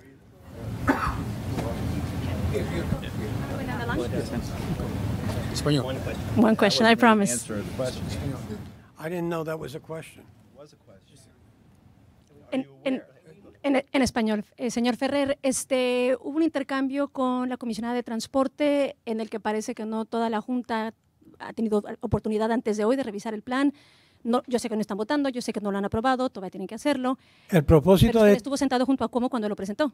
El propósito de esta reunión fue simplemente revisar los planes, revisar lo que tenemos en la mesa hoy en día y hablar del futuro, planificaciones, cambios en el contrato, en los contratos con los ingenieros y otras compañías que están trabajando juntamente con nosotros. Chairman Ferrer, also if you allow me in Spanish. Bueno. ¿Este plan es seguro? Es algo que quiero preguntarle respecto a si tiene una reacción al reporte que salió en el periódico esta mañana. ¿Es este plan seguro para los usuarios? Y también, ¿por qué preferir un plan que, según han dicho los mismos testimonios, tendría o duraría décadas a comparación de otro plan que hubiera durado casi un siglo? ¿Por qué elegir uno sobre el otro y si el plan es seguro? Bueno, su primera pregunta es excelente. Entender los factores del plan, entender lo que debemos hacer con la reconstrucción de varias áreas del túnel. Entender eso es importante para la Junta y para los ingenieros y para el management de la MTA. En el contexto de la duración del túnel,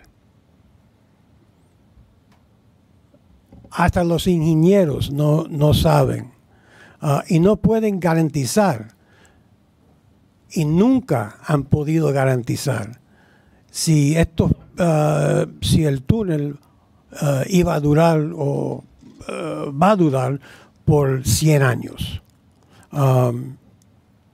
Eso es imposible decir, pero con mantenimiento, con el equipo correcto y apropiado, vamos a tener un proyecto y un túnel que sí dura. Back to English and bench wall. Can you explain again, just explain in detail how the MTA decided 60% of the bench wall could stay where it is? And related to that, on what other MTA project has bench wall with silica dust been removed on the weekends and work and trains have resumed again on Monday? The MTA didn't decide that. We're going to be very careful about the language we use here. We did a preliminary investigation and testing of the bench wall. There has to be follow-up testing on this to make sure what stays, what goes. If the determination is in the neighborhood of 60% can remain, that's fine, without any intervention. That 40% is divided in 3 parts, like all gold. That which has to go, that which has to be fortified, and that which has to be watched. So that's the idea of the fiber optic early warning system, as well as going back in and making sure that we're correct on our assessment of the integrity of the bench wall. But that bench wall is very important, not because it's going to carry cable anymore, but because we don't want it to fail and fall onto the right-of-way. If you could help with the timeline in terms of how long it takes to get a consultant, how long a report takes, and at the end of the day, do you expect the work will begin April or perhaps when? Well, that's a really good question. That's something we're grappling with right now. We want to expedite this. We want to do everything we can to do it in a fair and transparent way, but also get this project underway and not lose any time. You know, a lot of people's livelihoods and their daily living depends on this. So we want to do it right. All I can tell you is we're coming back to the board, as you heard me say, I think, to the board today, that we'll be coming back with recommendations for the board to decide on a third-party engineer to review.